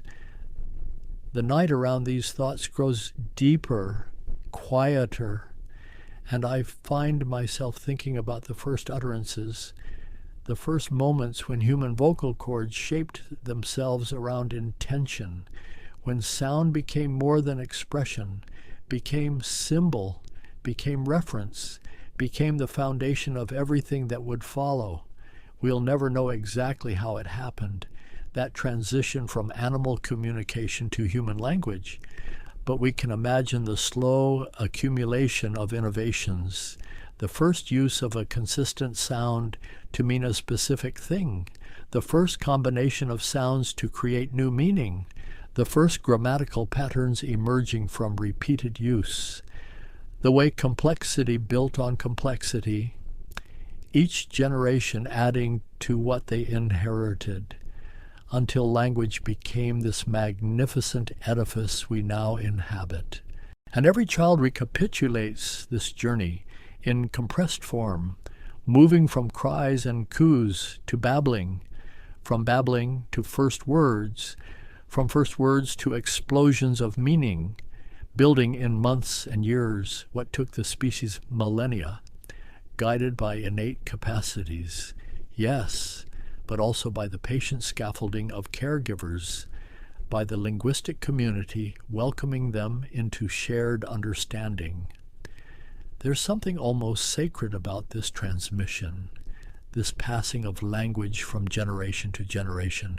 Each child a new beginning, a fresh instantiation of the human capacity for meaning, and each language community a living tradition, maintaining and transforming and handing forward this precious inheritance. The world has gone very quiet now, or perhaps I've just stopped hearing anything but the sound of words forming, of meanings emerging, of this strange loop where language thinks about language, where the tool examines itself, where we use the very capacity we're trying to understand to try to understand it. And maybe that's fitting.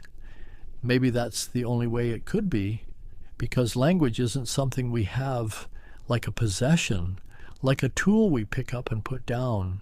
It's something we are. It's woven into the fabric of human consciousness, into how we remember and plan and dream, into the very structure of thought itself. As I let these reflections settle, as the need for words begins to fade, I'm left with a sense of gratitude for this capacity we share, for the millions of years of evolution that made it possible, for the thousands of years of cultural development that shaped it, for the communities that maintain it, for the individuals who study it, trying to understand this most human of human gifts. Language asks nothing of us except that we use it, that we speak and listen, that we read and write, that we pass it on, and in return, it gives us everything, gives us the ability to share our inner lives, to build on the knowledge of the past, to imagine futures that don't yet exist, to create art and science and philosophy and jokes and stories and all the endless variety of human expression. The silence that surrounds these final words feels different now, not empty but full of all the possible utterances, all the things that could be said, all the languages that could say them, a silence pregnant with meaning, with the potential for speech, for connection, for understanding. And perhaps this is where we should rest, in this quiet appreciation, this recognition of language as both ordinary miracle and miraculous ordinance, something so familiar we forget to notice it, something so extraordinary it defies complete explanation, something we do, something we are, something that makes us human. The night holds this knowledge gently, the way it holds all knowledge, without grasping, without demanding, just present, just there, like language itself, like the capacity for meaning, like the long history of humans trying to understand their own voices, their own words, their own endless creative impulse to speak, to share, to mean. And in the growing stillness, in the space between thoughts, in the quiet that needs no words, there's just this, the simple fact of language, existing, persisting, connecting us across time and space, linking mind to mind, building bridges of understanding, constructing the shared world we all inhabit. The words fade now, not into nothing, but into everything, into the vast ocean of language that surrounds us, that we swim through, that we breathe, that carries us, generation after generation, forward into whatever comes next, whatever new forms language will take, whatever new meanings humans will create, whatever new ways we'll find to say what needs saying, to share what needs sharing, to be together in understanding